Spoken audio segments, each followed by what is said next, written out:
हमने D block पूरा खत्म कर लिया था और एफ ब्लॉक का लोकेशन कॉन्फ़िगरेशन वो सारी चीजें कर डाली थी।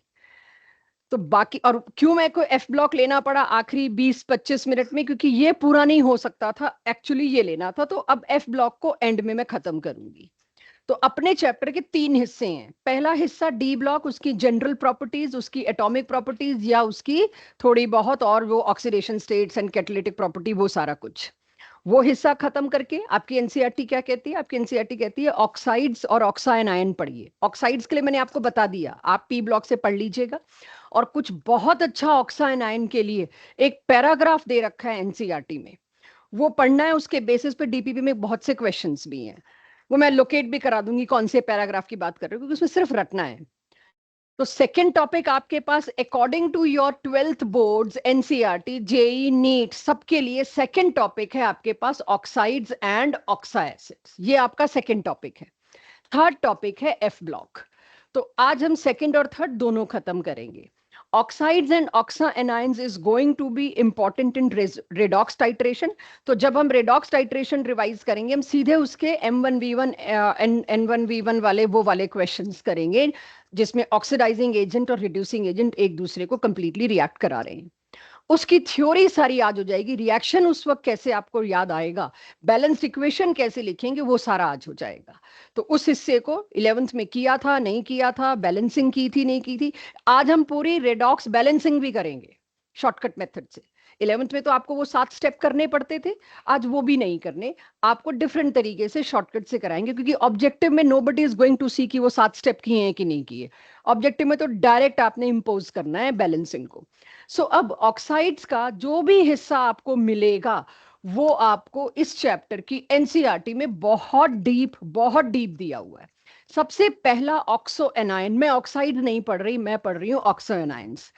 इस डी ब्लॉक के कुछ एलिमेंट्स के ऑक्सीजन के साथ मिलके बनने वाले एनायंस बहुत इंटरेस्टिंग है, जिसमें पहला केस आता है मेरे पास K2Cr2O7। अब मैं K2Cr2O7 की बात कर रही हूँ, तो इसका नाम है पोटेशियम डाइक्रोमेट। अब ये ऑक्सो एनायन कैसे हो गए भाई? Potassium is a Spectator ion, आप जानते हैं इसकी लाइफ भर एक ही ऑक्सीडेशन स्टेट रहती है, क्या ही तो रिड्यूस होगा क्या ही ऑक्सीडाइज होगा, ये +1 रहता है प्रेफरेबली। तो अगर मैं K2 हटा दूं तो मेरे पास क्या बचेगा? मेरे पास बचेगा Cr2O7। I am left with this. अब जब Cr2O7 बचा है मेरे पास, तो चार्ज क्या लगेगा इसके ऊपर? 2 नेगेटिव, 2 पोटेशियम हटा दिए मैंने, तो ये हो गया ऑक्सो एनायन, Cr2O7 2 नेगेटिव। इस ऑक्सो एनायन को मैं क्या बोलूंगी हमेशा? डाइक्रोमेट।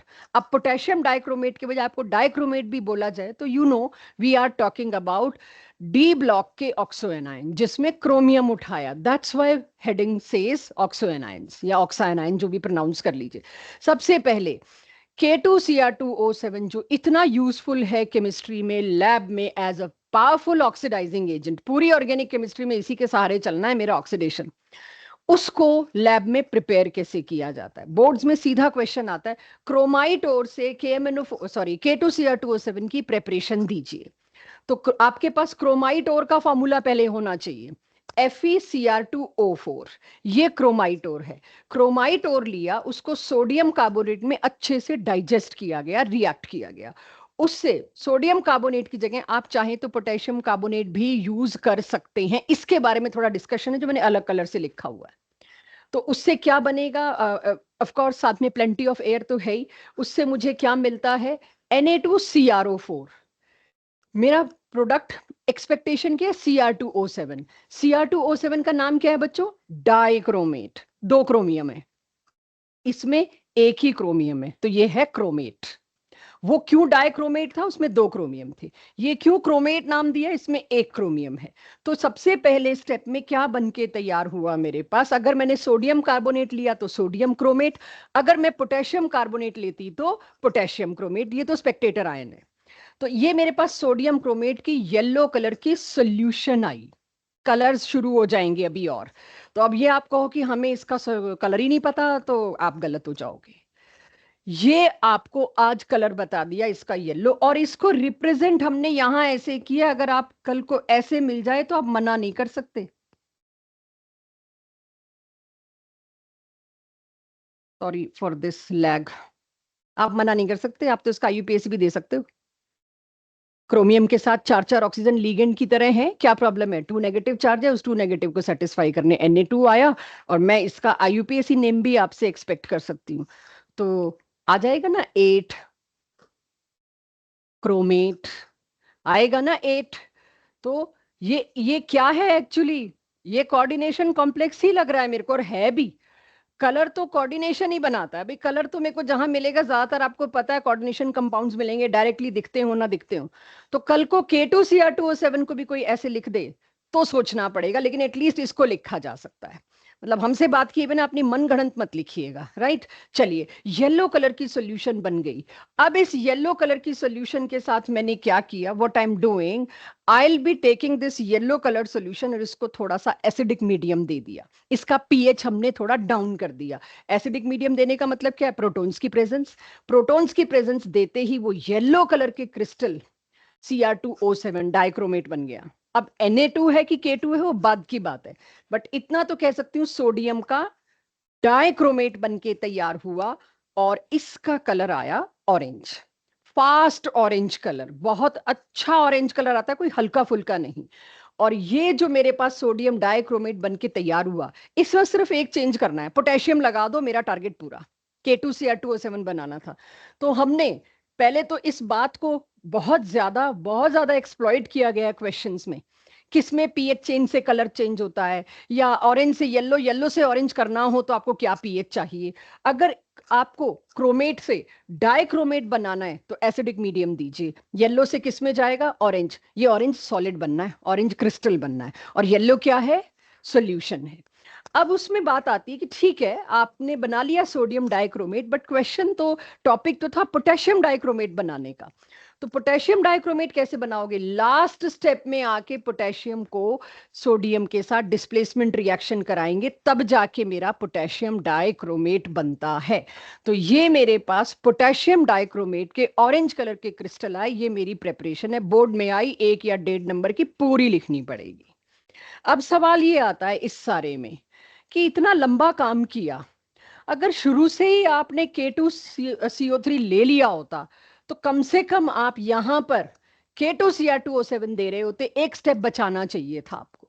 लेकिन क्यों आपने शुरू से, अगर आपसे कोई प्रिडिक्ट द रिएक्शन या प्रिडिक्ट द प्रोडक्ट करे, तो आप जो प्रोडक्ट Na2CO3 के साथ आ रहा है सिमिलर सा आप K2CO3 के साथ दे सकते हो। बट प्रेपरेशन करते वक्त I am not picking this as my first choice. Why? ये क्वेश्चन डायरेक्टली नहीं दे रखा कहीं भी, लेकिन ऑब्जेक्टिव में बहुत बार पूछा गया, जबकि एनसीईआरटी में डायरेक्ट लाइन नहीं लिखी कि क्यों मेरी प्रेफरेंस ये है। बस एनसीईआरटी में एक इंडिकेशन दे दिया है, वो क्या, उसी से मैं क्वेश्चन फ्रेम कर रही हूँ। अगर मैंने सोडियम कार्बोनेट को सीधे पोटेशियम कार्बोनेट से रिप्लेस कर दिया था स्टेप 1 में, तो नीचे वाला स्टेप करने की मेरे को जरूरत नहीं पड़ती, डायरेक्ट K2Cr2O7 मिलता। बट क्यों इट कैन बी प्रोड्यूस, क्यों नहीं मैंने उसको प्रेफर किया? वाई? तो आपने नोट्स बनाए या नहीं बनाए, मेरी स्लाइड्स में सारे नोट्स मिलेंगे ताकि आपसे कुछ मिस ना हो। सोडियम क्रोमेट की सॉल्यूशन इज मोर सोल्यूबल।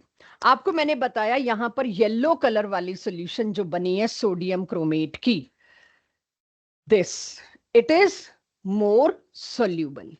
तो मोर सोल्यूबल होने का मतलब क्या है? देखिए, कोई भी चीज इंडस्ट्री बनाती है, उसको प्योरिटी और उसको इकोनॉमिक्स भी देखना होता है, सस्ती भी पड़नी चाहिए, वेस्टेज भी कम होनी चाहिए।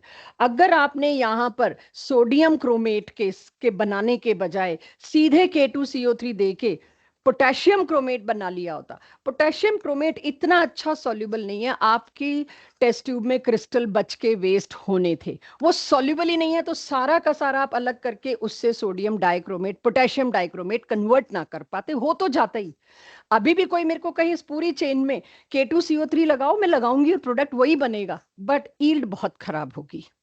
ईल्ड खराब इसलिए होगी क्योंकि सोडियम कार्बोनेट की वजह से जो आपका सोडियम क्रोमेट बना है उसकी सॉल्युबिलिटी बहुत ज्यादा थी, बनते ही सारा डिसॉल्व हो गया।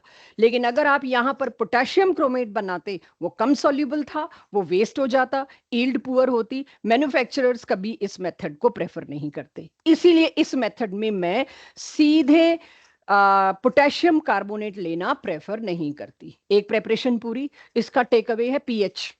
राइट, इसका टेक अवे बहुत ज्यादा पीएच मिलेगा आपको। अब दोनों के बारे में बात करते हैं, चाहे पोटेशियम के साथ है चाहे सोडियम के साथ है, मैन्युफैक्चरर का इशू सॉर्ट हो गया, खत्म बात, रिएक्शन तो होना ही है ना।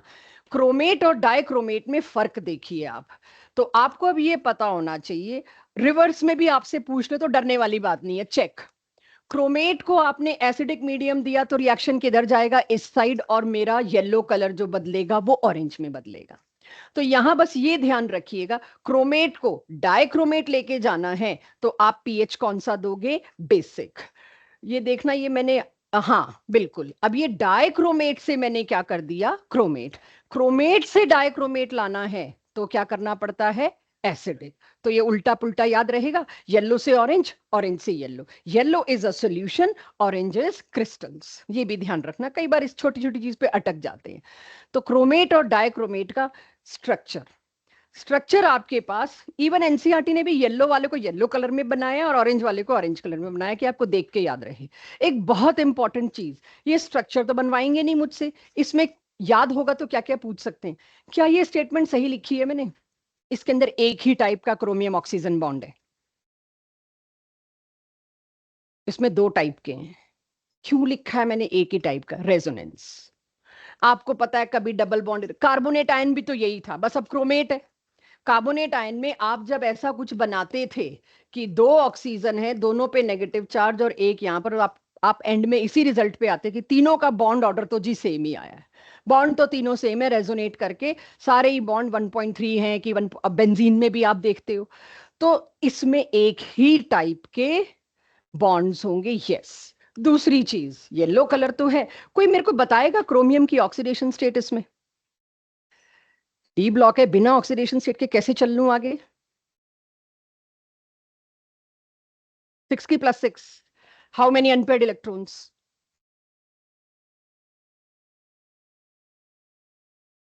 Chromium +6, how many unpaired electrons, 0। Colour देख रहे हो, फास्ट येलो, फास्ट ऑरेंज, और ये तो हम पढ़ के आए, डी जीरोज। इसीलिए जब भी किसी ने एक दो दिन पहले भी मेरे से कुछ और कलर वाले केसेस पूछे, लास्ट क्लास में एक क्वेश्चन छोड़ दिया था मैंने, 9th वाला शायद, क्योंकि उसमें कलर था और मुझे पता था कलर का भी एक एस्पेक्ट और आना है, तो मैंने इसलिए कहा था छोड़ देना, करोगे तो हम देख लेंगे बट छोड़ दो।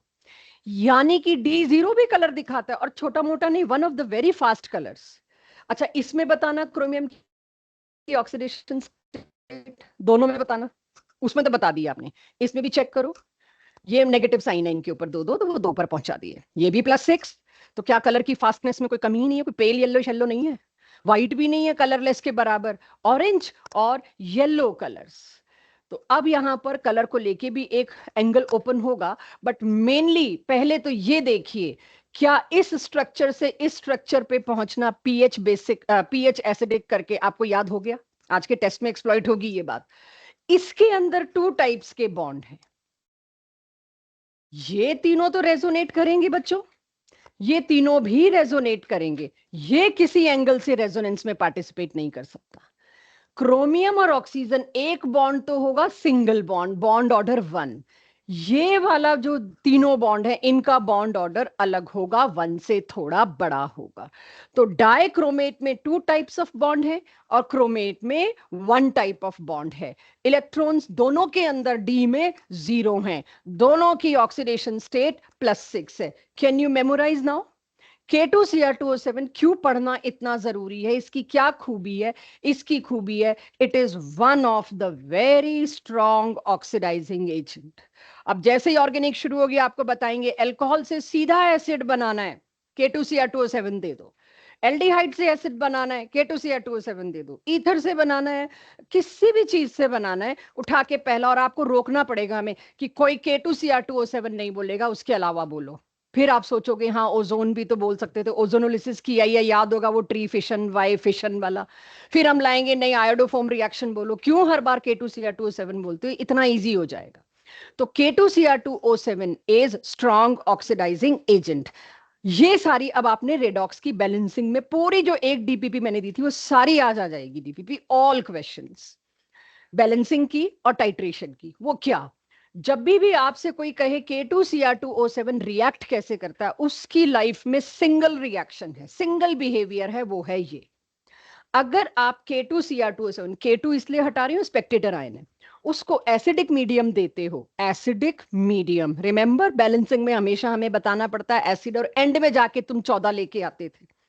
तो एसिडिक मीडियम, अगर आपने K2Cr2O7 को एसिडिक मीडियम दिया, कुछ भी कितना भी हम लालच दें, कितना भी हम ट्रैप दें आपको, प्लीज 14 प्रोटोन से 7 मत करना, 14 से 24 मत करना, 14 प्रोटोन याद रखने हैं। नॉट बिकॉज मैम आप रटा रहे हो, आपके बोर्ड में आएगा, उस वक्त आपको कुछ नहीं मिलेगा, बैलेंसिंग बैलेंसिंग कर नहीं सकते। 14 प्रोटोन और 6 इलेक्ट्रॉन एक्सेप्ट करके, एक्सेप्ट क्यों कर रहा है, खुद रिड्यूस हो रहा है, खुद रिड्यूस हो रहा है तो सामने वाले को तभी तो ऑक्सीडाइज करेगा, ये क्या बनाएगा, क्रोमियम 3+। जब हम बैलेंसिंग कराते थे हम बोलते थे पहले पहचानो जी किसका ऑक्सीडेशन, फिर कहते थे कितना, और फिर तीसरा स्टेप जो असली होता था उसमें कहते थे जो खुद ऑक्सीडाइज हुआ ना पहले उसको बैलेंस करो, करके दे दिया। क्रोमियम सिर्फ और सिर्फ ये पैसेज दिखाता है, और इसका E0 देखो +1.33 मींस हाईली, मतलब फेवरेबल, एटलीस्ट हाईली तो बाद की बात है, फेवरेबल, ये काफी फेवरेबल चेंज है। तो उस हिसाब से आप D&F ब्लॉक बोर्ड देने जा रहे हैं या कोई और एग्जाम देने जा रहे हैं, इसको लर्न किए बिना नहीं जाएंगे। एक क्वेश्चन बोर्ड में ब्लूप्रिंट कहता है ऑक्सो एनायन से आएगा, इट इज ब्लूप्रिंट, एक क्वेश्चन आएगा। तो अब ये आपके पास मेरी कोशिश है आज मेमोराइज कराने की वेरियस एग्जांपल्स के थ्रू, ठीक है जी। K2Cr2O7 एक स्ट्रॉन्ग ऑक्सीडाइजिंग एजेंट है, और अगर मेरी क्लास को याद है Cr2O7 2 नेगेटिव, 14 प्रोटॉन 6 इलेक्ट्रॉन लेके 2 Cr3+ और 14 के आगे 7H2, तो तुम वैसे ही लिंक कर लोगे, 14 प्रोटॉन है तो इधर 7H2O ही होंगे, इतना लिंक आप लोग अब कर लेंगे, जरूरत में है। अब अगर मेरा रेडॉक्स का क्वेश्चन है बैलेंस दीज टू, या इस चैप्टर का क्वेश्चन है show how K2Cr2 will oxidise Ki, NaI, कोई भी आयोडाइड आयन। अब के यहां से हटा दूं, Spectator, I don't need it. तो आपके बोर्ड्स में क्वेश्चन आएगा पोटेशियम आयोडाइड के साथ K2Cr2O7 complete the following reaction, में दो ऑप्शन आते हैं, एक K2Cr2O7 का आता है, एक KMnO4 का। वो कौन सा रिएक्शन आएगा वो अलग बात है, बस वही खेल है सारा, आना तो है। तो अब मैं क्या करूंगी, अगर मैंने एक पूरा मोल K2Cr2O7 किसको दिया, Ki को, NaI को या I नेगेटिव को, क्या चेंज होगा, इसको तो 6 इलेक्ट्रॉन चाहिए, कुछ ही कर लो, तो ये तो 6 इलेक्ट्रॉन मांगेगा। तो सामने वाले पे क्या स्कोप है, -1 से 0 जाना, बट ये तो I2 लिखा हुआ है, तो इस इक्वेशन को साथ के साथ मेरे को यहां 2 करना पड़ेगा, 2I नेगेटिव। ये इक्वेशन कितने इलेक्ट्रॉन्स डिमांड कर रही है, 2। ऊपर वाली इक्वेशन कितने इलेक्ट्रॉन्स चेंज डिमांड कर रही है, मतलब डिमांड इन द सेंस कि फ्लो ऑफ इलेक्ट्रॉन क्या है, 6। अब तुमको इसको और इसका कॉम्बिनेशन बनाना है, तो क्या करोगे, इसको मल्टीप्लाई कर दो, भाई ये नंबर ही तो मेरे को सेम करना है, 6 इलेक्ट्रॉन, तो इसको किससे मल्टीप्लाई कर दो, 3 से।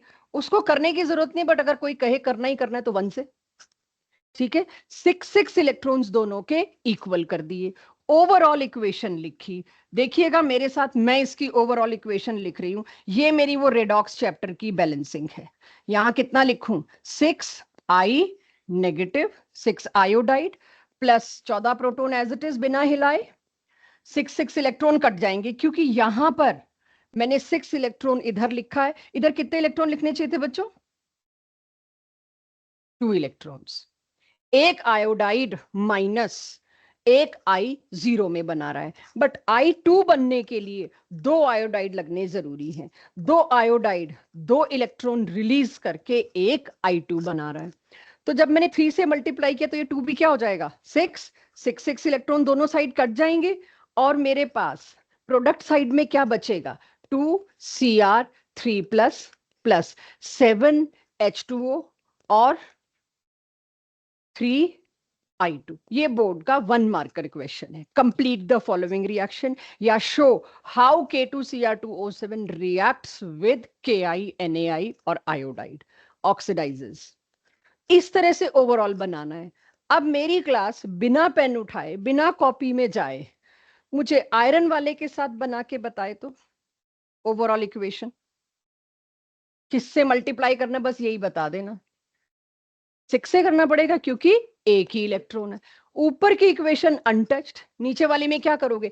6 Fe2 plus gives 6 Fe3 plus, वो एक इलेक्ट्रॉन 6 इलेक्ट्रॉन बनी गया 6 से मल्टीप्लाई करके, दोनों के 6 इलेक्ट्रॉन कट गए। इस केस में वही 10 2 प्लस से किस में जाता है? 10 4 प्लस। ये नहीं दिया होगा आपको, बस किससे क्या बनता है आपको कहा होगा show any two reaction K2Cr2 with Ki with FeSO4 with SnCl2। अब FeSO4 में Fe का चार्ज क्या है? +2। अब आपको पता है आयरन +2 के अलावा एक ही ऑक्सीडेशन स्टेट दिखाता है +3, उसी में जाएगा। और टिन पी ब्लॉक पढ़ के आ गए हम। टिन कौन सी फैमिली का? हमें पता है कार्बन फैमिली में नीचे आता है। उस फैमिली में 2 ही ऑक्सीडेशन स्टेट्स पॉसिबल हैं, +2 या +4। आपसे बोर्ड में ये एक्सपेक्टेड होगा, ये कोई नहीं बताएगा कि फेरस सल्फेट को फेरिक में ऑक्सीडाइज करो, टिन के डाइक्लोराइड को टिन के या स्टेनस से स्टेनिक में कन्वर्ट करो, ये कोई नहीं बताएगा। स्टेनस क्लोराइड दे दिया जाएगा, अकल खुद लगानी होगी। स्टेनस मतलब Sn2 प्लस, स्टेनिक मतलब Sn4 प्लस। ये तीनों इक्वेशन जब आप घर पे नोट्स बनाएंगे आप बना पाएंगे।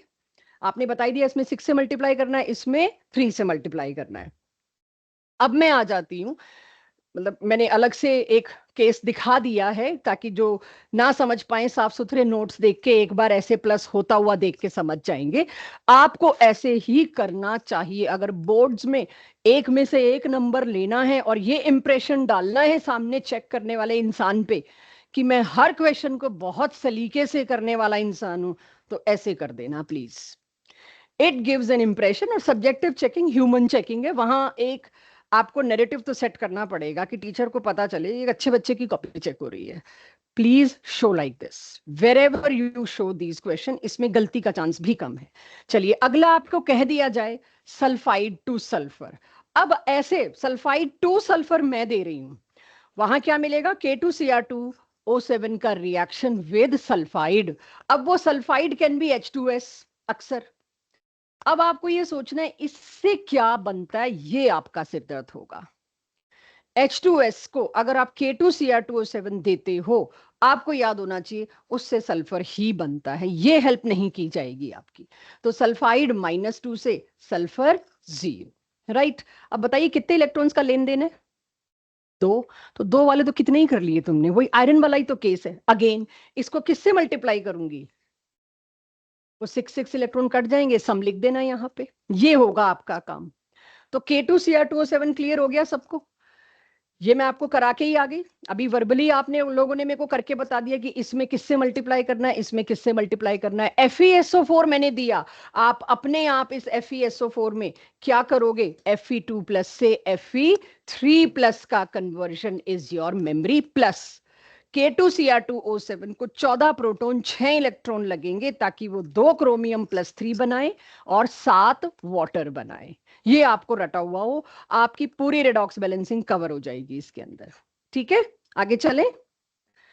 चलिए अब पहला ऑक्सा एनायन खत्म, सेम लाइन पे दूसरा और आखिरी, दैट इज KMnO4। KMnO4 का नाम है पोटेशियम परमैंगनेट। अब आपको याद रहेगा 8 क्यों है ये, क्योंकि ये पक्का एक ऐसा कुछ है। तो मैंगनीज के आगे 8 लगा है क्योंकि वो एनायनिक कॉम्प्लेक्स का हिस्सा है। यानी बेसिकली हम ये पढ़ रहे हैं बच्चों, हम एनायनिक कॉम्प्लेक्स पढ़ रहे हैं, they are known for its colours. चलिए अब इसकी प्रेपरेशन, ये आप नोट ना करें मेरे साथ, सिर्फ समझ लें। मैं इस पे ज्यादा से ज्यादा बीच में जब टाइम मिलेगा आपको कह दूंगी, नोट करना चाहें तो उन कंटिन्यूएशन नोट कर लें, या मुझे गले को आराम देना होगा तो, बट अभी समझिए। आपसे बोर्ड में कैसे पूछा जाता है, पायरोल्यूसाइट ओर से कैसे बनाते हैं potassium permanganate, give preparation from pyrolusite ore, इस तरह से बोला जाएगा। उसकी 3 है तो आपको पायरोल्यूसाइट से देनी है। देखते हैं दूसरी तीसरी किससे है, शायद वो भी इसी से हो। सबसे पहले आपने इसको एक एल्कली दिया KOH, साथ में दिया ऑक्सीजन, उससे ग्रीन कलर का, अब फिर कुछ कुछ वही चीज आ रही है, ये परमैंगनेट नहीं है, ये मैंगनेट है, राइट। पहले बना ग्रीन कलर का पोटेशियम मैंगनेट, ग्रीन कलर का मैंने, हाँ ठीक है, ग्रीन कलर का पोटेशियम मैंगनेट को, अगेन वही चीज, सेम लाइन पे चल रहे हैं।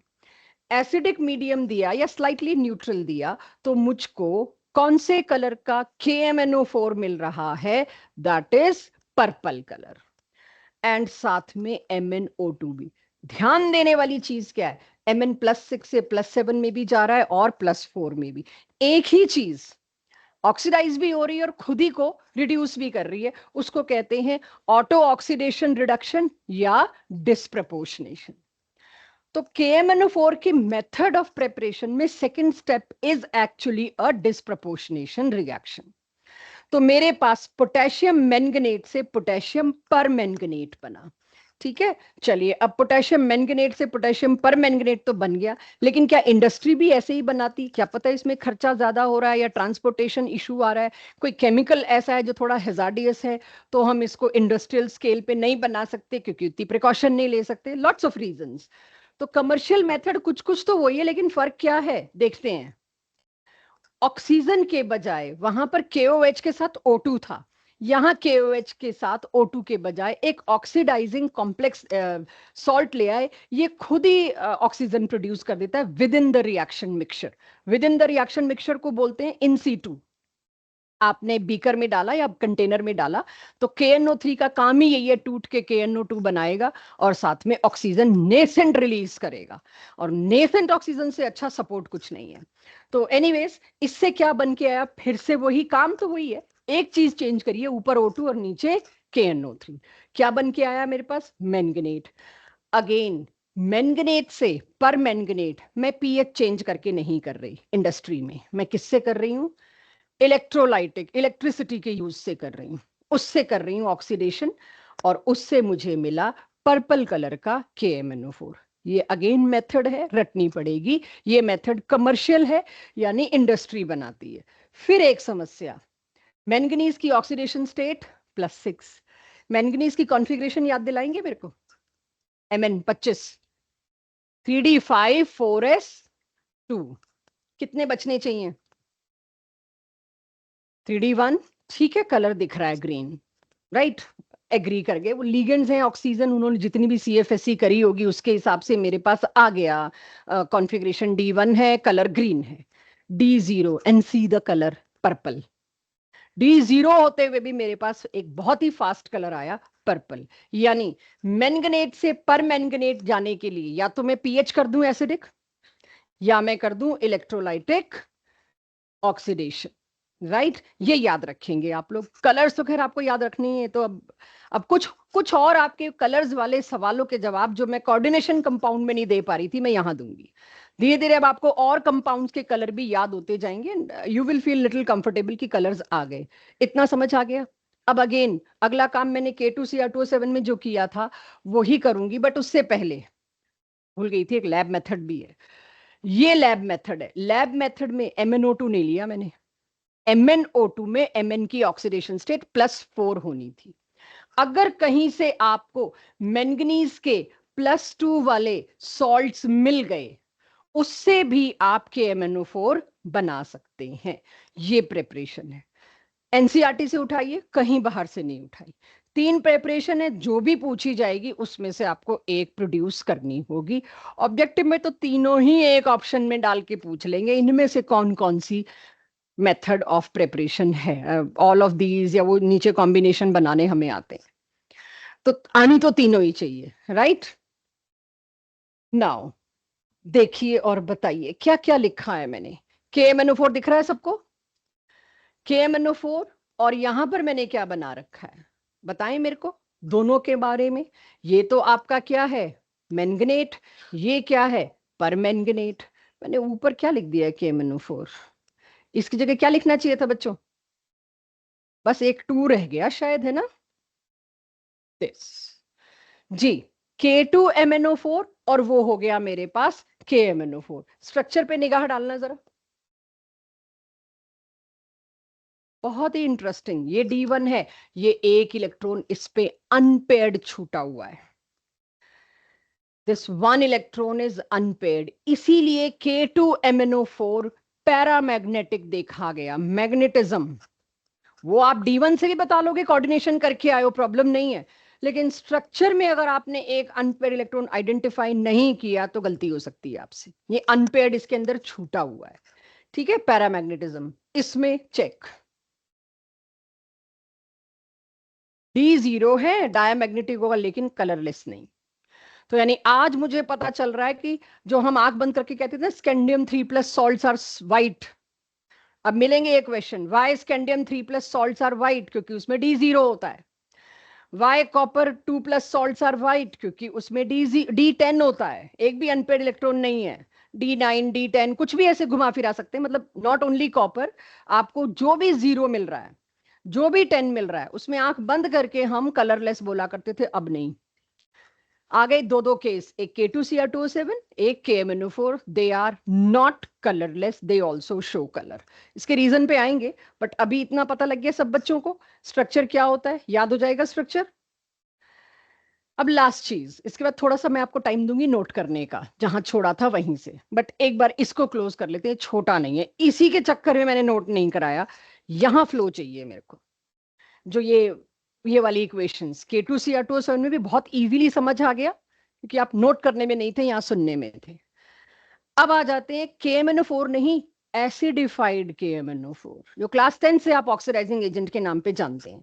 मतलब आपने एसिड तो देना ही देना है, लेकिन एक्चुअली में 3 तरीके से KMnO4 ऑक्सीडाइजिंग एजेंट बिहेव करता है। One is acidic, other is neutral or faintly alkaline, and third is slightly acidic। 3 तरीके से, जो पहली और आखिरी बार आपके सामने आ रहा है, अब तो यूज ही होगा इसके बाद। अगर मैं KMnO4 को न्यूट्रल सॉल्यूशन या फेंटली एल्कलाइन करके ले लूं, तो ये कैसे बिहेव करता है, चेक। ये 3 इक्वेशन आपकी एनसीईआरटी में एक साथ दे दी हो, 1 2 3 नीचे लिख के, और जेई का 2-3 साल पहले का क्वेश्चन है, तीनों इक्वेशन दे रहे हैं, अगले आपसे इक्वेशन रटा हुआ नहीं मान रहे, तीनों इक्वेशन दे के पूछ रहे हैं KMnO4 का इक्विवेलेंट वेट इन ऑल 3। तो कुछ लोग तो इक्विवेलेंट वेट कोई बदलता ही नहीं, जैसे मॉलिक्यूलर वेट नहीं मिलता कांस्टेंट, तीनों में सेम ना। इक्विवेलेंट वेट क्या होता है, molecular weight by N factor, और एन फैक्टर क्या होता है किसी ऑक्सीडाइजिंग एजेंट या रिड्यूसिंग एजेंट के लिए, number of electrons it is travelling, इसकी वजह से कितने नंबर ऑफ इलेक्ट्रॉन्स ट्रैवल कर रहे हैं। तो यानी ये तो आपको याद करना ही है। तो अब याद करने की कोशिश करते हैं, न्यूट्रल या फेंटली एल्कलाइन में कैसे बिहेव करता है KMnO4। Let's check. KMnO4 का K हटा दिया मैंने, 3 इलेक्ट्रॉन 2 वाटर मिला के MnO2। अब कैसे रटूं इतने, मैंने एक ही चीज याद रखने की कोशिश की है, अगर मेरे को ये पता रहे ना MnO4 नेगेटिव से MnO2 बनता है, +7 से +4 जा रहा है, तो 3 इलेक्ट्रॉन तो मैं ले ही आऊंगी। फेंटली एल्कलाइन है तो प्रोडक्ट में OH तो चाहिए, एल्कलाइन मीडियम में आपको याद है बैलेंसिंग करते थे तो OH किसी भी साइड कर दो और अक्सर प्रोडक्ट साइड आता था, और मैं बोलती भी थी ये मत सोचना कि मीडियम हमेशा रिएक्टेंट साइड में आएगा, मीडियम कभी कभी प्रोडक्ट साइड में भी आ सकता है। तो ऐसे छोटा छोटा टुकड़ा करके आपको याद करना है, बट जब डीपीपी करेंगे क्वेश्चंस करेंगे वैसे ही रट जाएगा, ये हमेशा आपको 2-4 दिन पहले देखना पड़ा करेगा जब आप एग्जाम देने जाते हो। तो 3 इलेक्ट्रॉन्स का एक्सेप्टेंस इसको हो तो ये अच्छा ऑक्सीडाइजिंग एजेंट बिहेव कर सकता है। इसमें इक्विवेलेंट वेट क्या हो जाएगा इसका, molecular weight bye 3। Past year में ऐसे काफी क्वेश्चन दिखाई देंगे, इजी क्वेश्चंस हैं। एग्जाम्पल, एग्जाम्पल माने प्रूफ कि ये एक ऑक्सीडाइजिंग एजेंट है। यहाँ एक थोड़ा इशू आएगा जो शायद आप लोग मेरे पास डाउट लेके आए, और कई सालों से आता है इसीलिए उसका रिपेयर दिया हुआ है। जब आप एनसीईआरटी में देखेंगे ना, ये इक्वेशन थोड़ी डिफरेंटली दे रखी है, थोड़ी डिफरेंटली। MnO4 नेगेटिव और MnO2 तो करेक्ट है, लेकिन कितने वाटर कितने OH नेगेटिव वो थोड़ा डिफरेंटली दे रखा है, उसी से न्यूट्रल सॉल्यूशन और फेंटली अल्कलाइन का कंफ्यूजन बनता है। सबसे पहला सवाल तो बच्चे लेके आते हैं, उसमें OH नेगेटिव है नहीं, वाई इज अल्कलाइन। दूसरे सवाल की गड़बड़ होती है, वहां यहाँ प्रोटोन दे रखा है, क्योंकि फेंटली अल्कलाइन के साथ साथ न्यूट्रल सॉल्यूशन भी है, इधर प्रोटोन दे दिया इधर वाटर दे दिया, कुछ ऐसा किया हुआ है। तो एनसीईआरटी की इक्वेशन गलत नहीं है, वो बहुत चॉप करके दे रखी है, उससे आपके क्वेश्चन सही नहीं होंगे। तो एनसीईआरटी में स्लाइटली डिफरेंट है, बट मेन मुद्दा सेम है। MnO4 नेगेटिव किस में कन्वर्ट हो रहा है, MnO2 +4 ऑक्सीडेशन स्टेट में। बहुत कंफ्यूजन क्रिएट हो जाएंगे अगर आपने एनसीईआरटी की इक्वेशन को ही याद रखा, आपको ये लेनी पड़ेगी, वरना पहले सवाल में आप अटकते हो, एल्कलाइन तो है नहीं, बैलेंसिंग में अटकोगे, रेडॉक्स टाइट्रेशन में अटकोगे, तीनों जगह अटक जाओगे कुछ ना कुछ, जबकि फर्क नहीं पड़ने वाला, इलेक्ट्रॉन का ट्रेवल 3 ही है, लेकिन कहीं ना कहीं ये OH और H+ आपको कंफ्यूज कर देंगे, और खासकर तब कंफ्यूज कर देंगे जब खुद का ही डाउट खुद को ही नहीं जवाब दे पा रहे हो, इसीलिए ये इक्वेशन स्लाइटली डिफरेंट मिलेगी। एनसीईआरटी के फाइनल आंसर इसी से मैच करेंगे, जिसने वो उठा ली उससे फाइनल आंसर नहीं आने वाला। तो एनसीईआरटी ने काफी कॉम्प्लिकेट लिया इस सेक्शन को, शुरू में ये दे दिया और बीच में अपने आप बदल दी, ये वाली दे दी, ठीक है। चलिए अब अगर याद हो देख लीजिए दोबारा इसको, MnO4 को जरा, क्या किया है मैंने, MnO4 को कितने इलेक्ट्रॉन्स चाहिए स्लाइटली अल्कलाइन मीडियम में, 3, बस मेन मुद्दा मेरे को ये याद रखना है। तो अगर कोई अब कहे आयोडीन से आयोडेट, आयोडाइड है सॉरी, आयोडाइड से आयोडेट, अब आई याददाश्त वाली बात। प्रणव, जब मैंने KMnO4 से नहीं K2Cr2O7 से आयोडाइड को रिएक्ट कराया था, तो आयोडाइड से क्या बन रहा था, पिछले जो मैंने किया K2Cr2O7, उसको Ki या NaI से रिएक्ट कराया था और कहा था आपको याद रखना होगा आयोडाइड से फाइनली क्या बनता है, आयोडीन, करेक्ट। अगर मैं कहूं Ki को रिएक्ट कराइए K2Cr2O7, complete the following reaction, you will do. दूसरा ही पार्ट दे दूं, फिर से Ki को फेंटली एल्कलाइन और न्यूट्रल KMnO4, वहां आयोडाइड से आयोडीन नहीं बन रहा, क्या बन रहा है, आयोडीन। ये है याददाश्त, ये है रट्टा कि K2Cr2O7 दिया तो I नेगेटिव से आप क्या बना रहे थे, I2।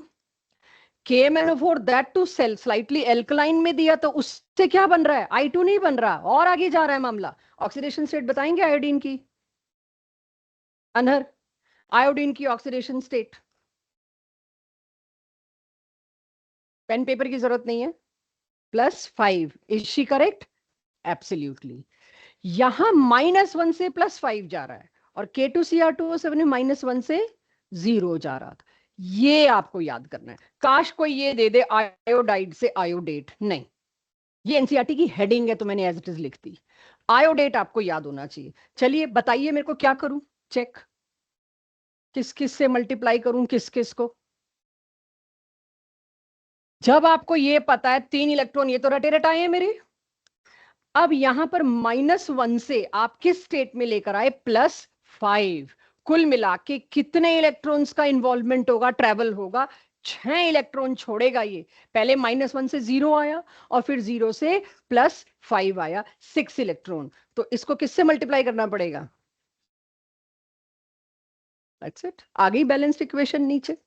आप बैलेंसिंग का ये रेडॉक्स चैप्टर में टाइट्रेशन होगी जी, ऊपर ले रखा है KMnO4 स्लाइटली अल्कलाइन, नीचे हमने Ki की सॉल्यूशन दी है, बताइए कितने क्या, ये इसकी भी रिवीजन होगी रेडॉक्स वाले उस हिस्से की, उस दिन फिर ये नहीं पढ़ाना पड़ेगा मेरे को कि इक्वेशन खोलो G D and F block वाली, करते हैं न्यूमेरिकल्स इसके ऊपर।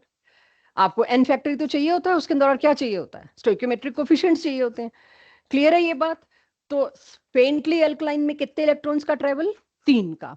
अकॉर्डिंग टू एनसीईआरटी पहला दे रखा था आयोडीन से आयोडेट, दूसरा वेरी इंटरेस्टिंग, आप देखो पूरा रेडॉक्स आ गया हाथ में, ऑक्सीडेशन स्टेट्स ही हो रही हैं, और वहां आपने वो मार्शल्स एसिड, ओलियम, इन सब में सल्फर की ऑक्सीडेशन स्टेट निकाली है, थायोसल्फेट। अब आपकी एनसीईआरटी कहती है थायोसल्फेट से सल्फेट भी बनता है एल्कलाइन मीडियम में, KMnO4 ले आए तो एल्कलाइन मीडियम में KMnO4 की ये इक्वेशन मैं याद करके आई हूं, मेरा होमवर्क है मेरे पास, मुझे पता है 3 इलेक्ट्रॉन्स का ट्रेवल होना है। अब क्या चीज सोचनी है जहां पर आम बच्चा अटक जाता है, S2O3 2 नेगेटिव, हमें तो थायोसल्फेट का फॉर्मूला ही नहीं याद, वहां तो स्पेलिंग देंगे, तो थायोसल्फेट का फॉर्मूला याद होना चाहिए, S2O3 2 नेगेटिव, उससे सल्फेट बनता है ये याद होना चाहिए, और सल्फेट का फॉर्मूला है SO4 2 नेगेटिव। अब चलो ये भी किसी ने बता दिया, मेरे को याद हो गया भाई, ऑक्सीडेशन स्टेट सल्फर की क्या है। जब तक आपको स्ट्रक्चर नहीं पता, आपको ये नहीं पता एक सल्फर तो 0 ऑक्सीडेशन स्टेट में है और दूसरा सल्फर +4 में, देख लो चाहे, 2 ऑक्सीजन की वजह से +2, 2 बॉन्ड की वजह से, फिर 2 और बॉन्ड की वजह से +2 फिर से, तो कुल मिला के कितना +4। एक सल्फर 0 है, एक सल्फर +4 है, और कन्वर्ट किस में हो रहे हैं, दोनों के दोनों +6 में। तो 0 से +6 आने में कितना लगा होगा ट्रेवल, 6 इलेक्ट्रॉन। +4 से +6 आने में कितना लगा होगा, 2। कुल मिला के 8 इलेक्ट्रॉन। एनसीईआरटी ने ऐसे तोड़ फोड़ के बिल्कुल नहीं दे रखा, ये दे रखा है। सोचते रहो अपने आप घर बैठ के कैसे होगा। NCERT is giving this reaction and board is asking complete the reaction. तो इतनी क्रैमिंग के बजाय this is the way I can suggest कि अब करिए। तो अब मेरे को आप बताइए क्या करूं भाई, किससे मल्टीप्लाई करूं। एक तरफ 8 इलेक्ट्रॉन, एक तरफ 3, तो एक को 8 से मल्टीप्लाई करना पड़ेगा, एक को 3 से मल्टीप्लाई करना पड़ेगा। कोई ऑप्शन ही नहीं है मेरे पास। इसको किससे मल्टीप्लाई करूंगी, 8 से। इसको किससे मल्टीप्लाई करूंगी, 3 से, and I will be with the answer. तो थायोसल्फेट की ऑक्सीडेशन स्टेट अगर मुझे पता है तो मेरे लिए ये रिएक्शन मुश्किल नहीं है। इसमें आपका रेजिस्टेंस आएगा, बस थायोसल्फेट बता दो क्या है, नहीं बताएंगे। डन, समझ आ गया। अभी नोट नहीं कर रहे हैं बट समझ आ जाए तो। इसके बाद मैंने कुछ कर रखा है, जब आप नोट्स बनाएंगे आपको समझ में आ जाएगा मैंने ये क्यों किया है। एंड में आके मेरे को दिखता है इसके ओ बैलेंस्ड नहीं है, तो जिस साइड जितने ओ कम है उस साइड उतने वाटर लगाने होते हैं। फिर पता लगेगा एच बैलेंस नहीं है, क्योंकि ये वीकली फेंटली एल्कलाइन मीडियम है। तो जिधर जितने एच कम है वो सारा आपको मैंने ना इसमें कर दिया है। जो इंटरेस्टेड होगा उसको आ जाएगा, जिसको भी नहीं आता रेडॉक्स की बैलेंसिंग वो ना फंसे इसमें, ये कोई इतनी इंपॉर्टेंट चीज नहीं है। जो ब्लू कलर से मैंने किया है, मैंने डाउट से बचने के लिए किया है कि आप में से कोई डाउट लेके पक्का आएगा, ये उसके लिए है। और किसी ने सिंपल ट्रस्ट कर लिया, इक्वेशन आ गई, मेन मुद्दा आ गया, वो सही ऑप्शन को क्रैक कर लेगा। राइट। तो ये कौन सा मीडियम चल रहा था KMnO4 का, स्लाइटली एल्कलाइन। देखना जरा सेम एक और मैंगनस Mn2+, जिससे हम लैब प्रिपरेशन भी अभी करके आए। मैंगनस सॉल्ट को MnO2 में कन्वर्ट करने के लिए भी मैं KMnO4 का काम कर सकती हूँ, यूज कर सकती हूँ। मैंगनस माने +2 और ये MnO2 माने +4। यहां भी ऑक्सीडेशन है, जहां जहां ऑक्सीडेशन है ले आओ KMnO4। एसिडिक कंडीशन यूज करते हो, most commonly used is this in redox titration और बैलेंसिंग। अगर आपने प्रॉपर एसिडिक मीडियम में पोटेशियम परमैंगनेट, एक वेरी स्ट्रांग ऑक्सीडाइजिंग एजेंट, क्योंकि सबसे ज्यादा इलेक्ट्रॉन की डिमांड ये करता है। अभी आप 3 इलेक्ट्रॉन वाले केस में थे, अब कौन सा आ गया आपके पास, 5 इलेक्ट्रॉन। तो KMnO4 5 इलेक्ट्रॉन्स एक साथ इसका 1 मोल डिमांड करेगा, और प्रोटॉन कितने, 8। तो इक्विवेलेंट वेट इसका कितना हो जाएगा, मॉलिक्यूलर वेट बाय 5। ठीक है। आउटपुट क्या आया इसका, आउटपुट देखिए इसका Mn2 पॉजिटिव। तो इस तरह से मेरे पास ये बना। अब ऑक्सलेट से कार्बन डाइऑक्साइड बनाना है, सेम पैटर्न पे चलने वाली हूं मैं। तो सबसे पहली चीज तो ऑक्सलेट पता होना चाहिए मेरे को। ऑक्सलेट पता होने के लिए मैं जानती हूँ ऑक्सैलिक एसिड होता है ये। ऑक्सलेट का मतलब क्या है, ये 2H हटा दीजिए, दिस। तो ये हो गया मेरे पास ऑक्सलेट। ऑक्सलेट में जब ये स्ट्रक्चर है, ऑक्सीडेशन स्टेट चेक करना, +3 क्यों आ रही है, बॉन्डिंग मेथड से निकाल लोगे। 2 ऑक्सीजन -2, तो इस पे क्या आया, +2। एक ऑक्सीजन, उसकी वजह से एक ही बॉन्ड है ऑक्सीजन की वजह से, -1 और +1, ये क्या बना, कुल मिला के +3। तो इस तरह से मैंने कार्बन की ऑक्सीडेशन स्टेट ऑक्सलेट में निकाली। मेरे को खुद याद होना चाहिए ऑक्सलेट से CO2 बनता है। तो 2 ही कार्बन बने, बट इलेक्ट्रॉन्स का टोटल ट्रेवल जब मेरे पास 2 आ गया, तो फिर तो बता सकते हैं ना हम किसको किससे मल्टीप्लाई करेंगे। अब इन दोनों को ऐड करना है मेरे को। KMnO4 5 इलेक्ट्रॉन और ऑक्सलेट 2 इलेक्ट्रॉन, तो ऊपर वाले को किससे मल्टीप्लाई करना पड़ेगा, 5 से। नीचे वाले को किससे मल्टीप्लाई करना है, 2 से। ठीक है, क्लियर हो जाएगा ये चीज, क्लियर सबको। अब रटा हुआ कितना है मुझे ये देखना है। 5 इलेक्ट्रॉन याद रखने हैं एसिडिक मीडियम में। We are moving towards last of this topic. Check this. फिर से आयोडीन। आयोडीन मेरे पास सारे केसेस में आ रहा है, इफ आई सी आयोडीन मुझे सभी केसेस में मिल रहा है। इसमें क्या किया मैंने आयोडीन का, चेक करना। आयोडेट बना है? नहीं, आयोडाइड से इसमें भी आयोडीन बना है। आयोडेट सिर्फ एक केस में था, कैसे भी रटे रटना है। अब इसमें किससे मल्टीप्लाई करूंगी? अगेन वही, 2 इलेक्ट्रॉन्स हैं। ऑक्जेलेट में भी 2 इलेक्ट्रॉन्स थे। तो जब आप नोट्स बनाएंगे बीच में इतना गैप छोड़िएगा कि आप वही 5 से मल्टीप्लाई करके, 2 से मल्टीप्लाई करके नेट आउटपुट यहां लिखने लायक हो। ये भी रिपीट है सल्फाइड से सल्फर, K2Cr2O7 से भी यही हो रहा था, और एसिडिक KMnO4 से भी यही हो रहा है। अगेन इसमें भी 2 और 5 का मल्टीप्लीकेशन चलने वाला है। रख दो बस, वेट मत करो मेरा, मैं डिस्ट्रैक्ट हो जाती हूँ। जब तक खड़े रहोगे फिर मैं देखती रहूंगी, कुछ काम है ज्योति को। तीसरा और आखिरी, वीकली एसिडिक और एल्कलाइन। इससे पहले क्या था? सबसे पहला न्यूट्रल और फेंटली एल्कलाइन, देन था स्ट्रांगली एसिडिक। अब क्या हो गया? वीकली एसिडिक या एल्कलाइन, कुछ भी कह सकते हैं। एल्कलाइन के आगे वीक नहीं लगाया मैंने, ठीक है। अब उसमें मात्र 1 इलेक्ट्रॉन की डिमांड आती है। तो अब सबसे बड़ी चीज मेरे को एक तो ये भी याद रखना है, MnO4 पे 2 नेगेटिव चार्ज। ये शुरू में बनाया हुआ है, क्या बोलते हैं इसको? मैंगनेट। ये मैंगनेट था ग्रीन कलर का, जिससे आप पर्पल कलर का परमैंगनेट बना रहे थे, पीएच बदल के या कुछ करके। एनीवेज, इसमें KMnO4 का इक्विवेलेंट वेट क्या आएगा? 1।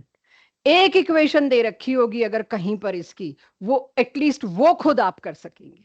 आपको पता है इसमें 1 इलेक्ट्रॉन है। अभी मैं कह दूं फेरस सॉल्ट सल्फेट को इससे ऑक्सीडाइज करो, वेरी इजीली, कुछ नहीं मल्टीप्लाई करना। फेरस का फेरिक बनने में भी 1 इलेक्ट्रॉन, इससे ये बनने में भी 1 इलेक्ट्रॉन, सीधे ऐड कर दोगे। कुल मिला के आज की क्लास का KMnO4 का आउटपुट ये चेक, 1 इलेक्ट्रॉन, 3 इलेक्ट्रॉन, 5 इलेक्ट्रॉन, तीनों में रिएक्टेंट सेम है, KMnO4 KMnO4 KMnO4। आपको प्रोडक्ट याद रखना है कि क्या बनने वाला है। तीनों में प्रोडक्ट अलग है, एक में 3 इलेक्ट्रॉन का एक्सचेंज है, एक में 5 का है, और एक में 1 का है। यहां आपके ऑक्साइनाइन खत्म होते हैं, जिसके लिए हमने ये पूरा जो आपको नोट नहीं करने दिया, इसलिए कि एक फ्लो में होने वाला टॉपिक है। अब यहां मेरी क्यूरियोसिटी एक चीज में आ जाती है, कलर्स। कलर्स को लेके एक बात बड़ी सरप्राइजिंग हुई है, जो वो मैं आपको दिखाना चाहूं कि आखिर ऐसा क्या हुआ है। पढ़िएगा कलर के बारे में क्या लिखा है, क्या दे रही हूं मैं यहां पे कलर के बारे में, जस्ट चेक। कुछ चीजें आपकी पढ़ी हुई हैं, कुछ चीजें नहीं पढ़ी हुई। ये तो पिछले चैप्टर से लाई मैं, तो कोई बोलने वाली बात ही नहीं थी कि इन सब में कलर क्यों आता है। सरप्राइजिंगली मेरे यहां पर आती है चीज। अभी तक D10 नहीं लाई मैं, आज मैं D0 लाई। कुछ D0 और D10 भी ऐसे कॉम्प्लेक्सेस या ऐसे कंपाउंड्स हैं विच शो कलर। D0 के साथ उदाहरण देख लिए हमने, D10 के भी मिलेंगे, और कलर कोई ऐसा वैसा नहीं, वेरी इंटेंस कलर, राइट। वजह क्या है? अच्छा, एस और पी ब्लॉक में पूरे कलर को समेटू तो कलर मिलते कहाँ हैं? एस और पी ब्लॉक में कलर क्यों नहीं मिलता? अच्छा, पी ब्लॉक में कहीं मिलता है कलर? थोड़ा सा याद दिलाओ। है पैथोक्रोमिक शिफ्ट, जैसे से नीचे जा रहे हैं कलर, लाइट से डार्कर की तरफ जा रहा है। हेलोजेंस, सिवाय हेलोजेंस के आपको कहीं नहीं मिल रहा है कलर। एनीवेज, एस और पी ब्लॉक के एलिमेंट्स में कलर की बात आप करते हो या नहीं करते, वो अभी आप बात ही कर रहे हैं। अक्सर जनरल की बात करें तो एस और पी ब्लॉक एलिमेंट्स में कलर नहीं दिखता, वो एक हेलोजन फैमिली छोड़ दूं मैं। No D block unpaired electron, इसीलिए इनमें कलर दिखने का चांस ही नहीं है। एज वेल एज किसी में अनपेयर्ड है भी, तो energy needed to excite the electron is so high that वो विजिबल रीजन में पड़ती नहीं, आपको कलर दिखता नहीं। कलर दिखने की जगह मेरे को कहां मिलती है? मेनली डी ब्लॉक में। अब सवाल आता है, ये 0 और 10 वाले कलर क्यों आते हैं? राइट, 0 और 10 वाले कलर का रीजन जो है, एक ही रीजन है, that is charge transfer. Actually जो ये D0 D10 है, इनमें एक फिनोमिना देखा गया है, चार्ज ट्रांसफर। चार्ज ट्रांसफर का क्या मतलब है? इनके पास तो इलेक्ट्रॉन है नहीं। एटमॉस्फेयर में आसपास की गैसेस, आसपास के किसी भी सब्सटेंस से इलेक्ट्रॉन कैप्चर कर लेते हैं, चार्ज कैप्चर कर लेते हैं, और वो इलेक्ट्रॉन कैप्चर करके वो अनपेयर्ड इलेक्ट्रॉन इनको कलर दिखाने के लिए इंस्टिगेट करता है, या उसकी वजह से कलर आता है। चार्ज ट्रांसफर किससे? Please don't go there. आसपास का जो भी एटमॉस्फेयर है उसमें फ्री इलेक्ट्रॉन्स ऐसे हवा में नहीं घूम रहे, बट किसी भी आसपास की चीज से they capture charge, they capture electrons and they show colour. Charge transfer is a phenomena. ये चार्ज ट्रांसफर, जैसे आपने देखा था इलेक्ट्रोकेमिस्ट्री में, over potential is a phenomena. जबकि उसको वैसे कहो तो ओवर पोटेंशियल का मतलब है पोटेंशियल ज्यादा रिक्वायर है, बट उस फिनोमिना का नाम ही हमने ओवर पोटेंशियल रख दिया था. ऐसे इस फिनोमिना का नाम हमने रखा चार्ज ट्रांसफर. व्हाट यू से, सिल्वर पर +1 चार्ज है, उसकी सोल्यूशन कलर्ड होगी कि नहीं? Ag पर +1 चार्ज, पहले तो डी बताओ उसका कितना, डी ऑर्बिटल, D10. ये कलर दिखाता है white. White is a colour. Gold और सिल्वर कलर नहीं होता. Golden silver they are sparkle, या वो कलर नहीं माने जाते, वो लश्चर होता है एक्चुअली. तो गोल्डन और सिल्वर को कभी कलर मत दीजिएगा, राइट? कि ये तो गोल्डन तो एक कलर होता है, नहीं, साइंस में तो नहीं होता, रोजमर्रा की लाइफ में आप दे लीजिए. Silver AgCl is white. D10 होने के बावजूद भी वो वाइट है. यही लास्ट क्लास टेस्ट का क्वेश्चन मैंने छुड़वाया था, उसमें Ag+ भी था. तो कोई बाद में कह सकता था कि गलत हो गया ये. तो D10 शोज कलर. तो D10 में कौन सा एग्जांपल दे दिया बच्चों मैंने आपको? सिल्वर. D0 में कौन सी दे दी? वो तो आज की क्लास पूरी डेडिकेट थी.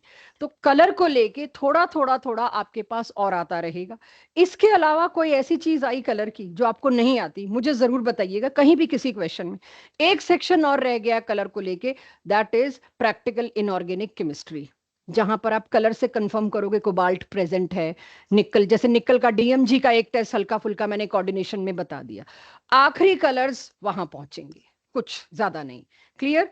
तो ये मैंने आपको रीजन बता दिया क्या होता है चार्ज ट्रांसफर. अब उसको शो करते हैं कैसे. मैंने कहा आसपास की चीजों से कैप्चर कर लेता है. अब एक बार ये सोचिए, अक्सर आप ये जानते हो क्या लिखा होगा, मेटल और लिगेंड, कोऑर्डिनेट बॉन्ड, ये आपको पता है. ये जो मैंने जितने भी आपको आज पोटेशियम परमैंगनेट सारे स्क्वायर ब्रैकेट में करके इंडिकेट कर दिए कि we are still discussing coordination compounds. अब आप जानते हैं MnO4 नेगेटिव. अब कोई कहे आसपास का क्या मतलब होता है, हवा में फ्री इलेक्ट्रॉन है नहीं. तो जितना मैं आपको बता सकती हूँ, ऑक्सीजन ये तो इसके आसपास है. ऑक्सीजन जो है उनके पास तो इलेक्ट्रॉन्स हैं, उनसे ये O2- से ये इलेक्ट्रॉन कैप्चर कर लेता है. अब आप सोच के देखिए, हम क्या समझते हैं, मैंगनीज के साथ डबल बॉन्ड बनाया हुआ एक O है, उस पे -2 चार्ज है, इसकी वजह से इसके ऊपर +2 चार्ज है. ये -2 चार्ज टेम्परेरीली इसका एक इलेक्ट्रॉन इसके पास आ जाता है और उसका चार्ज क्या हो जाता है? हो गया ना चार्ज ट्रांसफर. चार्ज ऑक्सीजन से किसके पास ट्रांसफर हो गया? मैंगनीज के पास. अंदर ही अंदर आपस में ये काम हो गया. मैंगनीज थोड़ी देर के लिए +6 हो गया, ऑक्सीजन ने अपना -2 के बजाय क्या फॉर्म ले लिया? -1.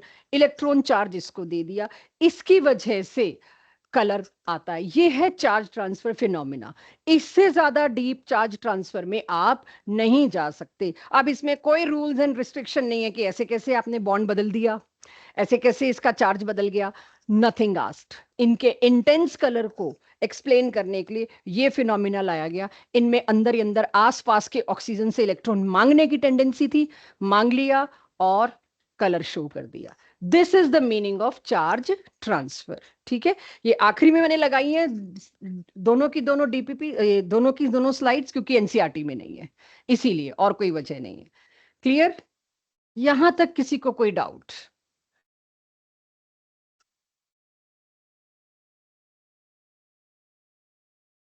ये अभी ये एक बड़ा डाउटफुल केस है. जितने भी D10 और D0 हैं, क्या ये सब में लगेगा? ये आपको तब पता चलेगा जब सारे D10 D0 का डेटा आपके पास हो. क्या उनमें से कोई कलर दिखाता है? तो let me rectify the statement. जितने भी D10 या D0 कलर दिखाते हैं, वो सिर्फ चार्ज ट्रांसफर की वजह से दिखाते हैं. जो भी D0 कलर दिखा रहा है पक्का चार्ज ट्रांसफर, जो भी D10 कलर दिखा रहा है पक्का चार्ज ट्रांसफर, ये कहा जा सकता है, बाकी और कुछ नहीं. Clear everyone? तो अब मेरा ऑक्सो एनायन भी खत्म, सब कुछ खत्म. अब आते हैं आखिरी पे. जो आखिरी के 2 पेज NCERT के बचते हैं, F ब्लॉक. F ब्लॉक में लास्ट क्लास में बताइए क्या क्या पढ़ा दिया था? एक तो लोकेशन पढ़ा दी थी, और क्या पढ़ाया था लोकेशन के बाद? मुझे याद है, मैं आपको इधर से निकाल के F ब्लॉक में लाना चाह रही हूं, इसलिए थोड़ा सा आपसे बात कर रही हूं. और क्या पढ़ाया था एफ ब्लॉक में last class? Configuration. Yes, lanthanoid की कॉन्फ़िगरेशन में किस किस में डी इस्तेमाल हो रहा था? सिर्फ 3 में हो रहा था, इफ आई एम करेक्ट। क्यों सौरेश, लेंथेनॉइड्स की कॉन्फ़िगरेशन में किस किस में 5D इस्तेमाल हो रहा था? नाम ना दो भाई, वो तो और टेंशन वाली बात है, नाम मेरे को भी सोचना पड़ेगा, पहले तो 4 बार पूछना पड़ेगा कानों में लाने के लिए। कोई और तरीके से बताओ किस किस में। नमन, सबसे पहले वाले में, सबसे आखिरी वाले में, गुड, और बीच वाले का नाम चाहिए। जीडी, गैडोलिनियम, बहुत बार पूछा गया है। क्या इन 3 के अलावा कहीं और था डी ऑर्बिटल का इस्तेमाल? और मैंने कहा था सिमिलरली ऐसे ही एक्टिनॉइड्स में भी आप खुद करेंगे, किया ना किया वो ट्यूसडे को पता लग जाएगा। ठीक है, तो लेंथेनॉइड का अच्छा कॉन्फ़िगरेशन हुई थी, लोकेशन हुई थी, और कुछ हुआ था? देख लो एक बार, कौन से पीरियड में, कौन से ग्रुप में। तो लोकेशन हो गई, कॉन्फ़िगरेशन, बस इतना ही हुआ होगा आई थिंक। इसके आगे तो साइज आ जाता है, जितना मैं भी याद करने की कोशिश कर रही हूँ। चलिए एक और इंफॉर्मेशन। अब सबसे पहले आती है लेंथेनॉइड्स की atomic properties. Right, atomic properties, साथ ही साथ केमिकल प्रॉपर्टीज, सब कुछ आ जाएगा, ई नॉट वी नॉट सब। जब हमने लेंथेनॉइड्स का देखा, भाई लेंथेनॉइड्स और एक्टिनॉइड ज्यादातर रेडियो एक्टिव है। मेरी क्लास कोई आइडिया है? नहीं है तो अब बता रही हूँ। अब डी ब्लॉक से निकल के एफ में आ जाना। डी ब्लॉक में इतने रिएक्शन किए, एफ ब्लॉक में रिएक्शन ही नहीं है। क्यों नहीं है एफ ब्लॉक में रिएक्शन? रेडियो एक्टिव है सारे। अब रेडियो एक्टिव का रिएक्शन कहां से करूं? क्यों नहीं कर सकते रेडियो एक्टिव का रिएक्शन? एक रिएक्शन को प्रॉपर रिसर्च करने में मेरे को लग जाएगा 6 महीना, 8 महीना, पूरा डिटेल हर तरह से, कितने ग्राम बना, बैलेंसिंग, एवरीथिंग। उतने 6 महीने के अंदर वो जो सैंपल मैंने स्टार्ट किया है, वो सैंपल डिके होके किसी और में कन्वर्ट हो चुका है, और मैं किसी और का रिएक्शन पढ़ रही हूँ। तो कई बार आपसे जनरली पूछा जाए रेडियो एक्टिव की केमिस्ट्री क्यों नहीं होती? क्या हम इतना एडवांसमेंट कर गए हैं तो हम रेडियो एक्टिव के रिएक्शंस नहीं परफॉर्म कर सकते? परफॉर्म तो कर सकते हैं, बट 6 महीना, साल तो मेरे को उसका एम्पेरिकल फॉर्मूला लाने में लग जाएगा रिसर्च में। तब तक वो बचेगा नहीं जिंदा, वो डिके हो के पता नहीं किस किस में कन्वर्ट हो जाएगा, अल्फा बीटा गामा रेज निकाल निकाल के। So I can not answer few of the reactions. तो कुछ कुछ के मिलेंगे गिने चुने, वो देखेंगे, तब रिएक्शन पार्ट नहीं है। अब सारा बहुत प्लेन और सिंपल पार्ट है, लॉजिकल पार्ट है। जब लेंथेनॉइड्स के बारे में बात की गई, तो लेंथेनॉइड्स अकेले तो मिलते नहीं है, highly reactive as well as radioactive, छोड़ो रिएक्टिव, रेडियो एक्टिव है। लेकिन लेंथेनॉइड्स के आयंस, सारे के सारे लेंथेनॉइड्स, लेंथेनॉइड्स का सिंबल Ln है, ये कोई एलिमेंट नहीं है। All lanthanoids are denoted by Ln। इन सभी की +3 ऑक्सीडेशन स्टेट सबसे ज्यादा कॉमन, स्टेबल, पॉपुलर पाई गई, सबकी, रिगार्डलेस ऑफ एनी कॉन्फ़िगरेशन। सभी के +3 ऑक्सीडेशन स्टेट अगर मिलती है तो क्यों ना उसी से साइज कंपेयर करें। साइज कंपेयर करने के लिए कम से कम कुछ तो सेम रखना पड़ेगा, तो सारे न्यूट्रल हो या सारे सेम चार्ज वाले आयंस हो। तो बहुत ही सरप्राइजिंग ग्राफ है। इस तरह का ग्राफ आज तक पूरी केमिस्ट्री में इतना सिस्टमेटिक ग्राफ आपको नहीं मिला। कोई एक डिप भी नहीं है, कोई एकदम से ऊपर नहीं बढ़ रहा, कोई एकदम से फ्लैट नहीं हो रहा ट्रेंड, हर जगह इवन देखा गया, गैप भी सेम है। राइट, गैप भी सेम है इस तरह के। अच्छा, साइज क्या हो रहा है? घट रहा है। मैं जैसे जैसे लेंथेनम से ल्यूटिटियम तक पहुंची हूं, साइज डिक्रीज हो रहा है। तो अगर कभी आप ये सोचो सुबह 5, 5:30 उठ के कि आज फूल खिलते हुए देखना है मेरे को, बट बंद है रात को और सुबह पूरी खिली हुई है, और मुझे तो इसको देखना है, तो आप कितना ही देखते रहो, 1.5 घंटा, आपको पता ही नहीं चलेगा वो कब ओपन हो गई बड। इसी तरह से एक बैलून है जो मुझे पता है 24 घंटे बाद उसने पिचकना है, काफी आधा मिलता है बैलून, अगर आप शाम को फुलाएं और अगले दिन शाम देखें तो वो आधा तो हो रखा होता है, उसमें से थोड़ी थोड़ी हवा लीक करती रहती। और आप ये सोचो नहीं मेरे को देखना है ये कब घट रहा है, आपकी आंखें इतना स्मॉल चेंज मेकआउट नहीं कर पाती, आप फर्क नहीं देख पाते कि वो कितना स्लो पिचक रहा है, कितना छोटा हो रहा है या कितना बड़ा हो रहा है। हाँ, आप उस पर फास्ट फॉरवर्ड टाइम लैप्स लगा दो, रिकॉर्ड कर लो, उसमें आप देख लोगे कि क्या हुआ। तो ये चीज, ऐसा चेंज जो इतना फिक्स्ड होता है, हर आधे घंटे पे वो बैलून शायद 0.3 मिलीमीटर छोटा हो रहा होगा, हर आधे घंटे पे फिक्स्ड है, इसलिए आपकी आंखें नहीं देख पा रही, आपकी आंखें एब्रप्ट चेंज देख पाती हैं। तो जब कहीं पर एब्रप्ट नहीं हो रही चीज, लगातार सेम स्पीड से हो रही है, वही तो ये हो रहा है। लगातार साइज बिल्कुल सेम यूनिट से घटता जा रहा है, सेम डिफरेंस से। इसीलिए इसको मैं साइज डिक्रीज नहीं बोल सकती, ये आम डिक्रीज नहीं है। इसको क्या बोलते हैं? एकदम से कॉन्ट्रैक्ट हुआ है और इतना सिस्टमैटिक हुआ है, तो इसको मैं कह सकती हूं ग्रेजुअल डिक्रीज। कॉन्ट्रैक्शन है, ठीक है, शब्द है एक, आगे स्लाइड्स पे पूरा आना है। इसको कहते हैं ग्रेजुअल डिक्रीज। बहुत ही सिस्टमैटिकली देखिए, लेंथेनम से ल्यूटिटियम तक एक ग्रेजुअल डिक्रीज दिखा। जितना पहले दो एलिमेंट्स के बीच साइज गैप था, उतना ही अगले दो में। तो बहुत ही इंटरेस्टिंग चीज मिली, आखिर ऐसा हुआ क्यों? साइज का ट्रेंड तो आपने दे दिया, तो अगली स्लाइड है आखिर ऐसा हुआ क्यों। लेकिन उसके अलावा कुछ और भी चीजें दिख रही हैं। किसी किसी का +2 है, पक्का ये नोबल गैस कॉन्फ़िगरेशन ले रहा होगा +2 में, या F0 ले रहा होगा, तभी इसने 2 इलेक्ट्रॉन फेंक दिए। किसी किसी में फिर +2 है, शायद 2 इलेक्ट्रॉन भेज के 4F7 आ रहा होगा। किसी किसी में +4 है, शायद 4 इलेक्ट्रॉन भेज के इसके पास भी F7 आ रहा होगा। ये सारा ग्राफ अब मेरे को स्टडी करना है, ये क्या है। इसी के ऊपर 2-3 चीजें बात करेंगे। ग्राफ दिख गया सबको? ये समझ में आ गया कि साइज का ये ग्राफ है, ग्रेजुअल डिक्रीज है। ये तो existence of other oxidation state, यानी इसमें कोई वेरिएशन नहीं मिली। जब इसमें कोई वेरिएशन नहीं मिली, ना ये कैटालिटिक प्रॉपर्टीज दिखाएंगे, ना ये कॉम्प्लेक्सेस बनाएंगे, कुछ नहीं करना इन्होंने, कोई रिएक्शन में खास इसका रूल नहीं आना। तो इसका gradual decrease from lanthanum to lutetium is called as lanthanide contraction. जो मैंने आपको दिखाया कॉन्ट्रैक्शन का क्या मतलब है, इसकी वजह पूरे पीरियोडिक टेबल में कहीं और क्यों नहीं मिला, सिर्फ यही क्यों मिला? इसकी वजह है इसकी इलेक्ट्रॉनिक कॉन्फ़िगरेशन। सोचिएगा इसकी जनरल कॉन्फ़िगरेशन क्या थी बच्चों? 6s में 2, 5d में किसी किसी में 1, किसी में नहीं, बट चलो है तो, और 4f में 1 to 14। अब आप सोचिए, आउटर शेल तो फिक्स है, तो साइज बढ़ने का तो सवाल ही नहीं पैदा होता, साइज फिक्स रहेगा। लेकिन जैसे जैसे आप एक एक स्टेप पीरियोडिक टेबल में एफ ब्लॉक में आगे बढ़ते जा रहे हैं, क्या चीज बढ़ रही है? Nuclear charge. अब वो जो न्यूक्लियर चार्ज बढ़ रहा है, उस न्यूक्लियर चार्ज को यहां तक जाना है, इसको साइज को फिक्स करने 6s तक। बीच में क्या है? 5d तो मैं 0 ही मान लू, किसी किसी में इलेक्ट्रॉन था 5d, तो क्यों ही सोचूं। फिर ये है कौन? 4f। अब 6s को शील्ड करने वाला कौन है? 4f। आप एक एक यूनिट बढ़ते गए, एक एक 4f में इलेक्ट्रॉन आता गया, ऐड होता गया। 4f या किसी भी ऑर्बिटल में जो इलेक्ट्रॉन है, उनकी स्क्रीन उसके साथ के दूसरे इलेक्ट्रॉन भी होते हैं सेम ऑर्बिटल में। यानी 4f के ऑर्बिटल में आने वाले इलेक्ट्रॉन अपने ही ऑर्बिटल को भी स्क्रीनिंग इफेक्ट प्रोवाइड करते हैं। तो पहले से एक इलेक्ट्रॉन है, उसको स्क्रीनिंग इफेक्ट के लिए दूसरा इलेक्ट्रॉन आया, वो भी हेल्प करता है। एनीवेज मैं उसको भी भूल जाऊं, असली तो इस तक है पहुंचना। जो एक इलेक्ट्रॉन आता जा रहा है, उसकी स्क्रीनिंग अगेन पुअरेस्ट है। एफ तो सबसे पुअर स्क्रीन में आता है। इतनी पुअर स्क्रीन है, आप एक इलेक्ट्रॉन तो जोड़ते जा रहे हो, स्क्रीन भी उतनी ही पुअर होती जा रही है, और वो न्यूक्लियर चार्ज जितना बढ़ रहा है, सारा बाहर पहुंच रहा है।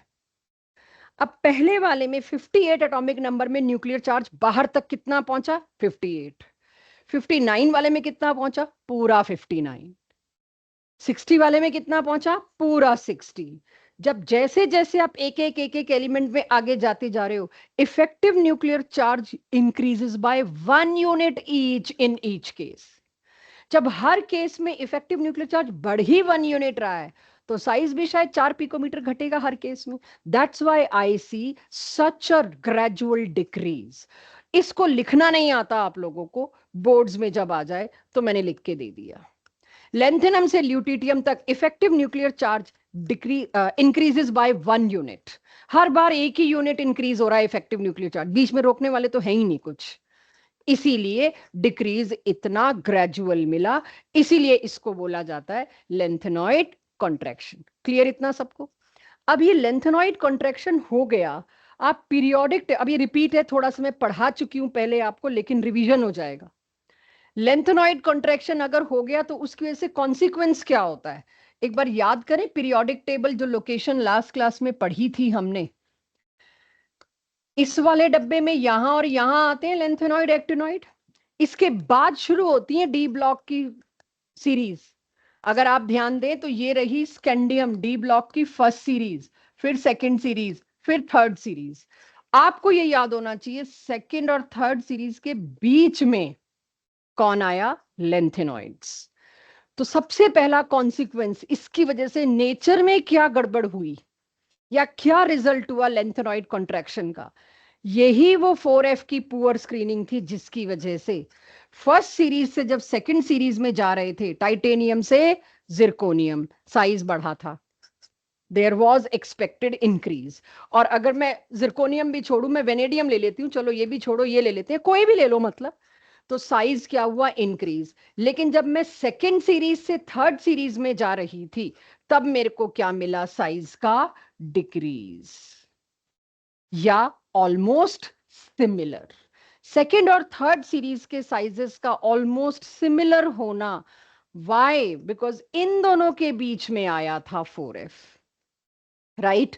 यहां पे आया था आपका lanthanum, lanthanoid actinoid, but actinoid अभी मैं नहीं ले रही। तो फर्स्ट से सेकंड सीरीज में साइज का इंक्रीज मिला था एक्सपेक्टेड, सेकंड से थर्ड सीरीज जाने में साइज का इंक्रीज ना मिलके क्या मिला था? Almost similar. Why? Because 4F electron came in between. अब 4F इलेक्ट्रॉन का बीच में आने का मतलब क्या था? Poor screening.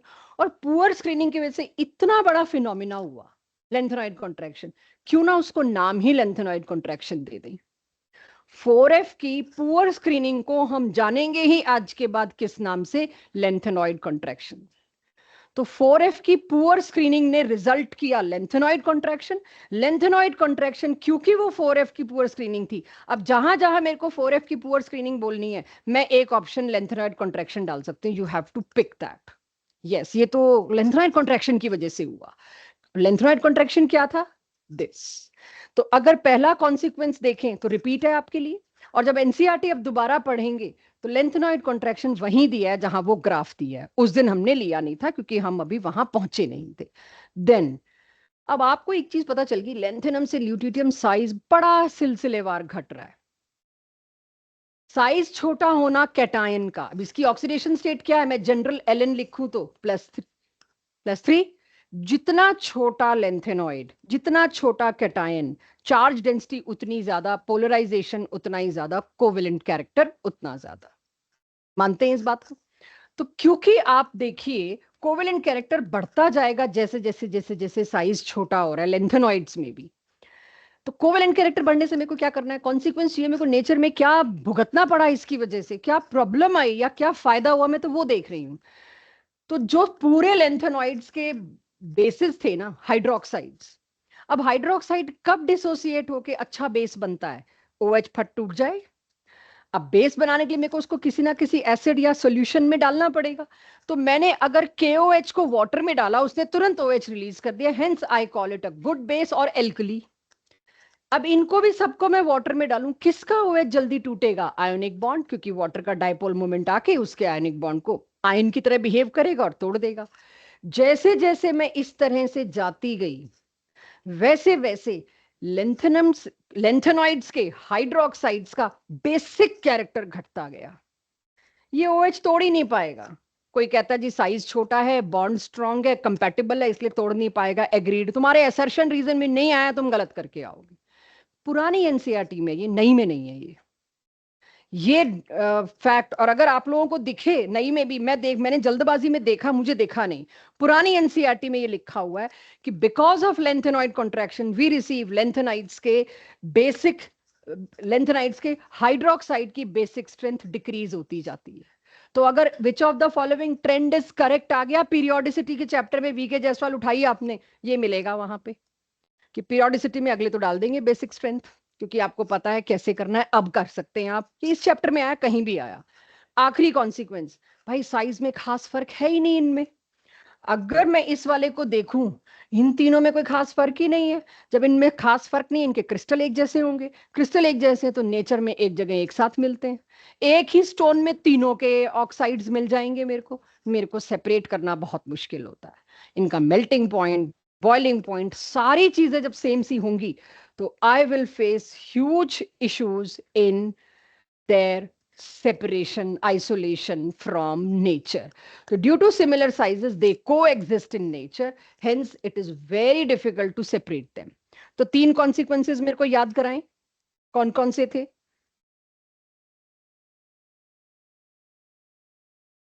ज्योति, 2 और 3 पिछली क्लास का है, मुश्किल हो जाएगा करना, इतना याद होगा नहीं। आज की क्लास का है, ये बिल्कुल सही दिया है तुमने। जो चल रहा है उस पे दे दो, ठीक है जी। लेंथेनॉइड कॉन्ट्रैक्शन के तीन क्या consequences? First, sizes of second and third transition series are almost similar. Second क्या है? Basic strength of their hydroxides. Follow this trend. और आखिरी क्या है? इनको आइसोलेट करना, एक दूसरे से सेपरेट करना बहुत मुश्किल है, बिकॉज दे को exist and they show melting boiling point also of the similar range. यहां मेरा लेंथेनॉइड कॉन्ट्रैक्शन खत्म, कायदे से चैप्टर यहां खत्म हो जाता है। इसके बाद एक पेज बचता है, हम चाहे होमवर्क में डालें, हम चाहे कराएं, तो फायदा ले लेती हूँ, करा देती हूँ। ये वही वाली चीज इसलिए रखी थी, कोई फैल गया दोबारा समझा दो तो। ये उस दिन मैंने आपको ग्राफ दिखाया था 3D 4D 5D सीरीज का क्या सीन है, तो just I kept it for my safety, की जरूरत पड़ी तो मैं बच्चों को दिखा सकती हूँ, किसी को अटका तो ये साइज वाला उस दिन आप लोगों ने समझा ही था। अब ऑक्सीडेशन स्टेट्स,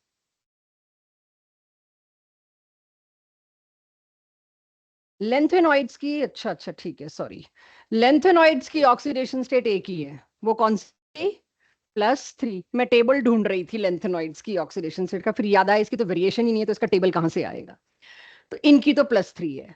कोई मर्जी लेंथेनाइड ले आना, यहां आपका दिल नहीं मानेगा, चाहे वो +2 ऑक्सीडेशन स्टेट वाला हो, चाहे वो +4 एक ऑक्सीडेशन स्टेट वाला हो, it will revert back immediately to +3। अब इसको मानने में 2 दिन लगाइए, 4 दिन लगाइए, मानना पड़ेगा, रिवर्ट बैक करेगा, क्योंकि +3 is it's most stable oxidation state. Okay ठीक है जी। फिर सवाल क्या पूछेंगे मुझसे? अब लेंथेनॉइड की पहली सीरीज आप देखें तो यूरोपियम हो, या मेरे को नाम नहीं याद आ रहा, सेमेरियम है शायद, ये जो भी मैंने आपको लिख के दिए तीनों केसेस, +2 +2 +2। अगर मैं आपको इस ग्राफ में ले जाऊं दोबारा, तो देख लीजिएगा ये तीनों +2 में मिलेंगे, चारों। अगर ये चारों +2 में तुम्हारे सामने ले आई, इन्होंने इमीडिएट क्या करना है? रिवर्ट बैक, किसमें? +3 में। उसके लिए खुद क्या करेंगे? अपने आप का क्या करेंगे? +2 से +3 आने में ऑक्सीडाइज, तो दे आर गुड। तो पहला सवाल, why these are good reducing agents? Because they are in +2, they don't want to be in +2, they will revert back to +3, oxidize themselves and prove to be good reducing agents. तो अगर आप देखें तो मैंने यहाँ लिस्ट के साथ लिखा है, ये सारे गुड रिड्यूसिंग एजेंट है। बट सरप्राइजिंग थिंग क्या है? +2 यूरोपियम का 4F7 है, फिर भी ये एक इलेक्ट्रॉन लूज करेगा, इसको +3 में जाना है बस। 4F14 वाला भी अपना एक इलेक्ट्रॉन लूज करेगा, it has to go to +3 at any cost. क्यों? ई नॉट ने बताया मेरे को, मैं नहीं दे रही आंसर। ई नॉट वैल्यू से पता चला भाई ये तो पॉजिटिव चेंज हो गया है, इसकी वैल्यू नेगेटिव नहीं दे रखी ऑक्सीडेशन चेंज की, इट मींस ये फेवरेबल है। अब ये फेवरेबल है तो मेरे को मानना पड़ेगा कि इवन, और मैंने शुरू में ही बोल दिया था, +3 is most popular most stable. कोई बोल्ड बोल्ड नहीं कर रही मैं, सारी ऑक्सीडेशन से, तो +3 है जी, आंख बंद करके। तो आप चाहे 4F7 दिख रहा है आपको, 4F14 दिख रहा है आपको, आप कौन से ऑप्ट करेंगे? +3, रिगार्डलेस ऑफ दिस। लेकिन पिछला डी ब्लॉक में ऐसा नहीं था, Iron 2+, Iron 3+, कोबाल्ट सबका हम कर करके देख रहे थे, जिसका F7 है, D5 है, वो टिकेगा। यहाँ वो D5 वाली बात खत्म हो गई, यहाँ F7 है नहीं है, कोई परवाह नहीं जी, अपना +3 चाहिए अपने को। सेम नीचे देखिएगा। अब मैंने कौन से दे दिए? तीनों +4 वाले, और +4 वाले भी फिर वही रोना, सीरियम नोबल गैस कॉन्फ़िगरेशन लिए बैठा है, बट इसको कहां जाना है वापस, +3। तो रिगार्डलेस ऑफ कॉन्फ़िगरेशनल इश्यूज और कॉन्सेप्ट्स, ये आपको एक ही बिहेवियर दिखाएंगे, +3 में जाना है। तो नीचे वाले क्या हो जाएंगे, खुद रिड्यूस हो रहे हैं, तो they are good oxidising agents. बड़ा सिंपल और प्लेन है। एक आधा कोई ऐसी चीज अगर आपको किसी डीपीपी या किसी पास्ट ईयर में मिलता है जो इससे डिफाई कर रहा है, मुझे बताएंगे जरूर। मुझे एक मिला है वैसे तो, बट आपको अगर मिलता है तो मुझे बताइएगा। मेरे को थोड़ा उस पर पढ़ना पड़ेगा कि क्यों है ऐसा, थोड़ा याद रखना पड़ेगा। याद मतलब आपके लिए उसका वो एक वर्जन लाना है कि आपको क्या बताऊं। हमें याद है बट आपके लिए वर्जन नहीं ला पा रही हूँ, थोड़ा सिंपल लैंग्वेज में कुछ जुगाड़ ढूंढने के लिए। अगर आपको भी कोई मिलता है तो मुझे बताइएगा, ठीक है? क्लियर है यहां तक? नाउ लेंथेनॉइड्स देख के कैसे पहचानूं, ये क्या होते हैं लेंथेनॉइड्स? स्पेलिंग के अलावा क्या है मेरे पास? They all are highly dense, silvery white, soft metals. They are soft metals, right? जैसे जैसे एटॉमिक नंबर बढ़ता जाएगा, ऑफ कोर्स उसकी सॉफ्टनेस कम होती जाएगी, हार्डनेस बढ़ती जाएगी। ट्रेंड ऑफ हार्डनेस भी पूछ सकते हैं। जैसे जैसे आपके पास इसमें क्या मिलता जाएगा, हैवी, जैसे जैसे हैवी मिलता जाएगा ये हार्ड होता जाएगा। हार्डेस्ट लिख दिया मैंने, क्योंकि हर ट्रेंड में टॉप मोस्ट या बॉटम मोस्ट कोई एक चीज हमेशा दी होती है जो अटपटी होती है या हमें याद रखनी होती है। तो सेमेरियम इज हार्डेस्ट। कलर्ड वाली बात देखना sir, colored in solid as well as in aqueous except for these two। इनमें कोई कलर नहीं देखने को मिला। ऑब्वियसली इनमें अनपेड इलेक्ट्रॉन था नहीं। डी ब्लॉक से मिक्स मत कीजिएगा इसको, डी ब्लॉक का कोई कॉन्सेप्ट मत लगाइएगा कि चार्ज ट्रांसफर यहां भी लगाने लग जाए, नहीं, ठीक है? इनके अलावा सारे paramagnetic, the usual, the expected. इनकी दोनों आयोनाइजेशन एंथैल्पी का sum, ionisation enthalpy 1 and 2, I am talking about +2, it matches with calcium. शायद इनका बिहेवियर कैल्शियम से कुछ मैच भी करना चाहिए। आई एम टॉकिंग अबाउट 2 नॉट 3। दो आयोनाइजेशन एंथैल्पी, तीसरी की बात मैं नहीं कर रही। ये वैल्यू के नाम पे पूछा गया कितनी बार, कि आपको पता होना चाहिए कि टोटल कितने किलो जूल लगेंगे लेंथेनाइड को +2 ऑक्सीडेशन स्टेट में लाने में। लगभग कैल्शियम के आसपास, लगभग 1800 के आसपास किलो जूल पर मोल। तो कुछ ये पूरा पैराग्राफ दे रखा है, मैंने उसको पॉइंट्स में डिवाइड कर दिया कि आप लोगों को लर्न करते वक्त दिक्कत ना हो। लास्ट थिंग फॉर लेंथेनॉइड्स, इनकी केमिकल प्रॉपर्टी कैल्शियम से मैच करती है लोअर एटॉमिक वेट्स वालों की अप टिल मिडवे, और उसके बाद एल्यूमिनियम से मैच करने लगती है। केमिकल प्रॉपर्टीज एल्यूमिनियम और उससे मैच करती हैं। लेकिन अब आखिरी बात आती है मुद्दे की, इनका रिएक्शन। हमें पता है ये +3 में रहेंगे, ठीक है? किसी से भी कुछ भी मैच करा लो, हमारे पास जितना डेटा है वो यही है, लेंथेनम +3 में रुकना चाहता है। अब आप लेंथेनॉइड को, अब रिवर्स ही, मेरे को रिडक्शन पोटेंशियल तो रिवर्स ही देना पड़ता है। तो लेंथेनॉइड +3 को 3 इलेक्ट्रॉन्स आप देंगे तो लेंथेनॉइड सॉलिड बनेगा, उसका रिडक्शन पोटेंशियल नेगेटिव में आया है, तो रिवर्स का क्या आएगा, पॉजिटिव में। +2.2 इज हाईली फेवरेबल, यानी इसका उल्टा is very happily feasible possible. वो हम पूरा डिस्कस करके आ गए कि +3 तो इसका बनना ही है। और ये वैल्यू की रेंज आपको एनसीईआरटी ने लिख के दी है, आपसे एक्सपेक्टेड है कि इसकी रेंज -2.2 से -2.4 वोल्ट के बीच में ही मिलेगी सारे लेंथेनॉइड्स की। अब एक्सेप्ट तो फिर है ही, कैसे जस्टिफाई करें, इनऑर्गेनिक केमिस्ट्री है, एक्सेप्ट तो आना ही है। Europium -2, everything is given in your book clarification से। अब आते हैं सारे रिएक्शन को, एनसीईआरटी ने भी ऐसी गोला बना के दिया, मैंने भी ऐसी गोला बना दिया। इसकी ऑक्सीडेशन स्टेट क्या है बच्चों, लेंथेनॉइड, सारे लेंथेनॉइड्स को एलन सिंबल से कर दूं +3। इस गोले को मत देखना, आप बनवाना मेरे साथ। अगर ये ऑक्सीजन के साथ कंपाउंड बनाएगा तो उसका फॉर्मूला क्या होगा, क्रिस क्रॉस कर दूं, एल्यूमिनियम के सारे फॉर्मूले कॉपी हो जाएंगे।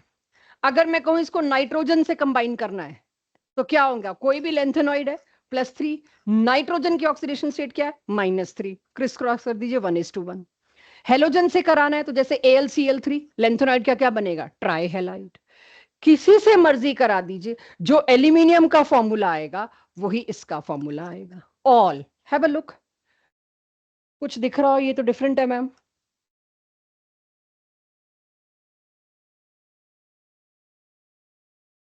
मेटल्स हैं, एसिड से हाइड्रोजन तो डिस्प्लेस करेंगे, राइट। ऐसे ही ये कार्बन के साथ कार्बाइड, एल्यूमिनियम का भी कार्बाइड होता है, सेम फॉर्मूला। लेंथेनॉइड्स का भी कार्बाइड होता है, सेम फॉर्मूला। ये आपका देखा हुआ नहीं है थोड़ा सा, मतलब ये एकदम से आप जंप नहीं कर पाओगे क्या है।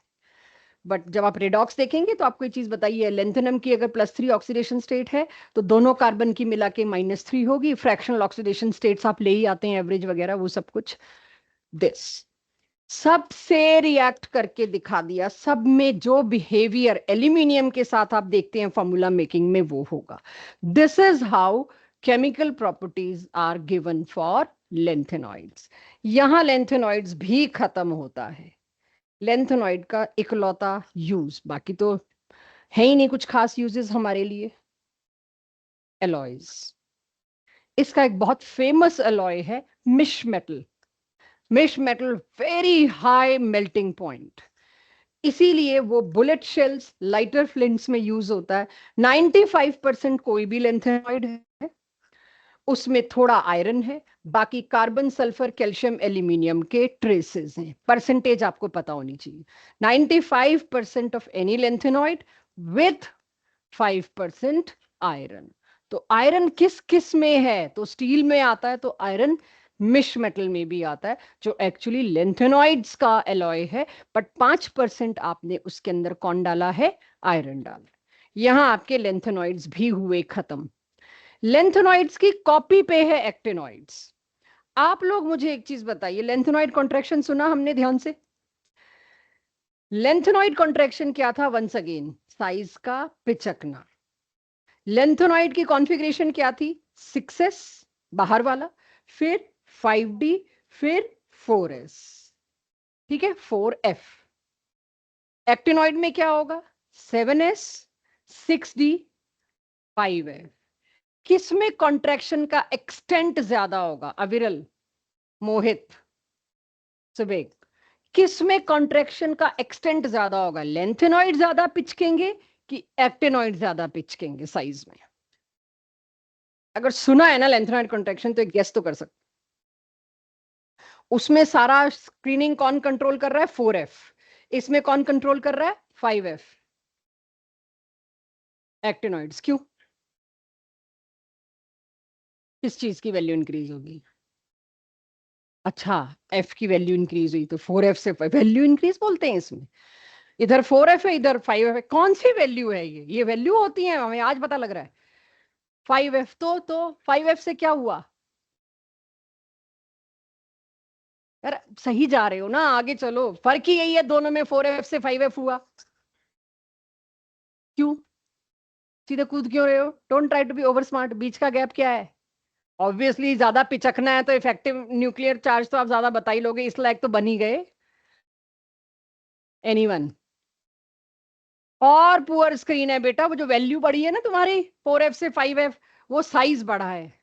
जितना बड़ा साइज होता जाता है स्क्रीन उतनी पुअर होती जाती है। ये और पुअर स्क्रीन हो गई 5f, और पुअर स्क्रीन हुई तो actinoid contraction same ditto copy lanthanoid contraction, लेकिन amount of contraction is very high. तो अब जो आपको आगे मैं दिखा रही हूं ना 3 स्लाइड्स, एक्टिनॉइड्स, सब कुछ आपको इतना कुछ तो करा चुकी है, कॉन्फ़िगरेशन वगैरह। Half life decreases with atomic weight. ऐसे छोटे छोटे डिटेल मेरे से मिस हो जाते हैं और मेरा क्वेश्चन गलत हो जाता है। जैसे जैसे एक्टिनॉइड आप थोरियम से लॉरेंशियम तक पहुंचते हैं, आप देखते हैं हाफ लाइफ रेडियो एक्टिव की धीरे धीरे आगे आगे जाते जाओगे तो डिक्रीज होती जाएगी। सब कुछ सिमिलर, एवरीथिंग आपने डिस्कस भी कर लिया। लेंथेनॉइड से अगर एक्टिनॉइड में कोई फर्क है, क्वेश्चन बोर्ड का, अब तो नहीं आ रहे ऐसे क्वेश्चन, आज से 6-7 साल पहले बड़ा पॉपुलर क्वेश्चन था, compare lanthanoids and actinoids, 3 number का। कंपैरिजन में सिमिलैरिटीज भी देनी पड़ती हैं और डिफरेंसेस भी देने पड़ते हैं। जब भी आपको कंपैरिजन पूछा जाए तो कंपैरिजन में बी स्मार्ट, सिमिलैरिटीज भी बताइए। एनीवेज, एक बहुत बड़ा फर्क इसमें, यहां पर ऑक्सीडेशन स्टेट की वैरायटी ठीक ठाक है। लेंथेनॉइड तो +3 करके टाटा बाय बाय हो गया था, 2-4 थे +2 और +4 में। पहले तो दिखा दूं वेरिएशन, एनसीईआरटी से उठाया table, this up till Midway कहां तक पहुंच गए हम, 7 तक, वही मैंगनीज की कॉपी कर ली एक तरह से, और बाद में वही +3, सिर्फ और सिर्फ अप टिल मिडवे आपको वेरिएशन मिलता है। बट इतना वेरिएशन क्यों मिला, चलो अप टिल मिडवे मिला, बट इतना क्यों मिला, चेक, 5F और 6D और 7S, इन तीनों का energy gap is quite comparable. जितनी एनर्जी इन दोनों को इन्वॉल्व करने में लगी, या इधर कोई एक आधे केस 2-3 केस में मिला उसको मिली, उतनी ही एनर्जी में 5F का इलेक्ट्रॉन साथ में फ्री आ जाते हैं इलेक्ट्रॉन्स बॉन्ड बनाने, क्योंकि इन तीनों की एनर्जी कंपेरेबल होगी। डी ब्लॉक में भी तो यही रीजन दिया था, वेरिएबल ऑक्सीडेशन स्टेट क्यों है, क्योंकि NS और N-1D ऑर्बिटल्स की एनर्जीज आर वेरी कंपेरेबल। जितनी कीमत पे NS रिएक्ट कर रहा था उतनी कीमत पे D के इलेक्ट्रॉन्स भी चले गए रिएक्ट होने, तो वेरिएबल आया। सेम रीजन हेयर, बट इसमें वो शेल्स के नाम बदल गए।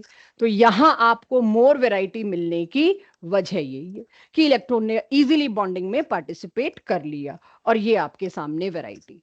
अब चैप्टर मेरी तरफ से आखिरी पेज तक पहुंच गया, ये मैंने ऐसे ही डाल देने हैं, लेंथेनॉइड एक्टिनॉइड के कंपैरिजन देखते रहो। ये एक मैच मैट्रिक्स क्वेश्चन आया हुआ है, देखना जरा क्या है। एक का भी एटॉमिक नंबर नहीं दिया है, मुझे नहीं पता कैसे करेंगे। सीरियम तो याद होता है, शुरुआत हो रहा है लेंथेनॉइड 58, ल्यूटिटियम पे एंड हो रहा है, ये भी आ जाएगा। यूरोपियम, एक्टिनॉइड स्टार्ट हो रहे हैं यूरोपियम से, देखना यूरोपियम से ही स्टार्ट हो रहा है क्या है, मेरे को ऐसा लग रहा है थोरियम से स्टार्ट होता है शायद, थोरियम से स्टार्ट है ना एक्टिनॉइड, और खत्म लॉरेंशियम पे हो रहा है। देखना जरा ये कहाँ है यूरोपियम, लेंथेनॉइड स्टार्ट हुआ सीरियम से, उसके बाद अगला है यूरोपियम, नहीं 63 कहीं बीच में ही है। अच्छा GD तो हमें याद करना है, ये वो वाला F7 वाला केस है। तो अब 2-3 कुछ मैच करके बाकी का काम चलाना पड़ेगा, एटॉमिक नंबर याद होने चाहिए। ल्यूटिटियम तो याद कर लेंगे हम, है ना, ल्यूटिटियम हो सकता है, सीरियम हो सकता है, यूरोपियम, और ये तो एनसीईआरटी बैक एक्सरसाइज में पूछा हुआ है इसकी इलेक्ट्रॉनिक कॉन्फ़िगरेशन बिना एटॉमिक नंबर दिए। तो 3 भी याद होंगे तो तुम मैच मैट्रिक्स में खड़े हो सकते हो, वरना तो मुश्किल हो जाएगा।